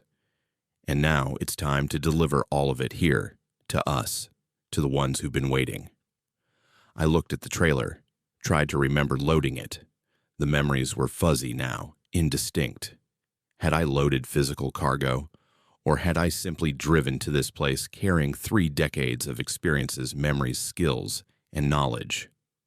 "I don't want to do this," I said, though I wasn't entirely sure what this was. "You don't have a choice. The route was set 30 years ago when you made your first delivery. Every road you've driven since has been leading here. Every decision that felt random or coincidental was actually pulling you toward this moment." "That's insane. I made my own choices." "Did you? Think about it. How many times did you almost quit but decided to keep driving? How many close calls that should have killed you but didn't? How many perfect coincidences that kept you on the road, kept you moving, kept you gathering miles?" I thought about it. The accidents I'd barely avoided. The mechanical failures that happened in places where help was available. The times I'd been offered other jobs but turned them down without really knowing why. 3 decades of small decisions and random chances that had somehow added up to this specific moment at this specific place. "What happens if I refuse?" I asked. "You can't. You're already here. The delivery is already complete. The moment you crossed into this valley, you delivered everything you've been carrying. Now you just have to decide what comes next." "What are my options?" He gestured toward the camp buildings. "You can join us. Become part of Raven's End. Wait here with the others who completed their routes and decided to stay. Or you can leave, return to Fairbanks, collect your retirement, and live out your remaining years, never quite remembering this place, but always feeling like something's missing." "What about a third option? What if I just drive away right now?" "You can try, but the road only goes one direction from here. You can't undeliver what's already been delivered. I looked at my truck, my faithful Kenwood that had carried me through 3 decades of Alaska's worst. Then I looked at the mining camp, at the buildings with their impossible lights, at the man who looked like my dead father. "How many are here?" I asked. "How many drivers completed their routes?" 17 over the last 60 years. Not many. Most routes don't lead here, but the ones that do, they were always supposed to. The drivers who end up at Raven's End are special. They understood something fundamental about the roads, about the act of traveling, about movement itself. I walked to the back of my trailer and opened the doors. Empty. Completely empty. Whatever I'd been carrying, whether it was physical cargo or something more abstract, was gone. "I loaded this trailer," I said, though I couldn't quite remember doing it. "I know I did. You delivered it. That's what matters. The question is, what do you do now?" I stood there in the fading light, at the end of a road I'd been traveling for 30 years, without knowing it was leading here. I thought about retirement, about the small house in Fairbanks I'd bought, about the grandchildren I rarely saw because I was always on the road. I thought about 3 decades of highways and isolation, truck stops, and endless miles, about the strange things I'd seen and never reported, the impossible moments I'd convinced myself were just fatigue or tricks of light. And I realized that I'd never really been planning to retire. I'd been planning to complete the route, and now I had. "The others," I said. "The 17 who stayed. What do they do here?" "We maintain the roads. Not the physical roads, those take care of themselves. We maintain the other routes, the ones that connect the physical world to places like this. The roads that bring drivers like you to camps that shouldn't exist. It's important work, necessary work. And if I leave, you'll retire. You'll be comfortable, but you'll always feel like you left something unfinished, because you will have." The sun was touching the horizon now, casting long shadows across the camp. I had to decide before full dark. I could feel that instinctively, knew that once night fell completely, the choice would be made for me. I looked at my truck one more time. 30 years, 3 million miles, countless deliveries to every corner of Alaska, and it had all led here, to this moment, to this impossible camp, to this final decision. "If I stay," I said slowly, "do I get to keep driving?" The man smiled. "Joshua, if you stay, you'll never stop driving. The roads we maintain stretch further than you can imagine. You thought Alaska was big. Wait until you see where the real routes lead." I felt something settle in my chest. Not peace exactly, but recognition. Acceptance. This was where I was always supposed to end up. This was the destination I'd been seeking without knowing it. "All right," I said. "I'll stay. I'll complete the route." The man's smile widened. "Welcome to Raven's End, Joshua. Your retirement just began, but so did the longest haul of your life." As the sun set completely, the camp transformed. The weathered buildings solidified, became somehow more real.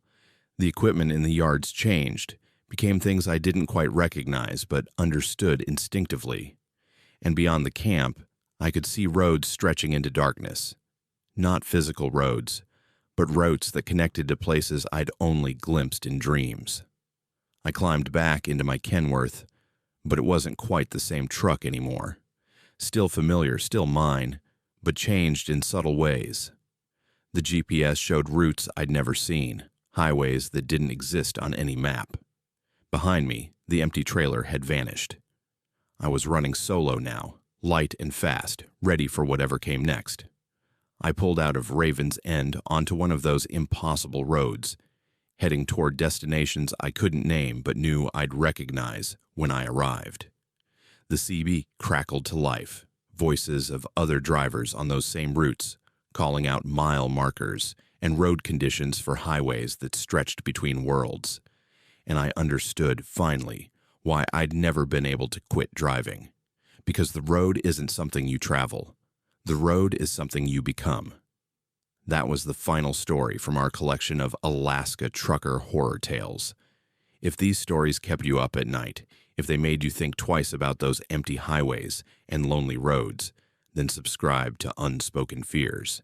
Hit that notification bell, because every week we bring you the darkest stories from the places most people never see. Drop a comment telling us which story disturbed you most, and remember, some roads don't lead anywhere you want to go.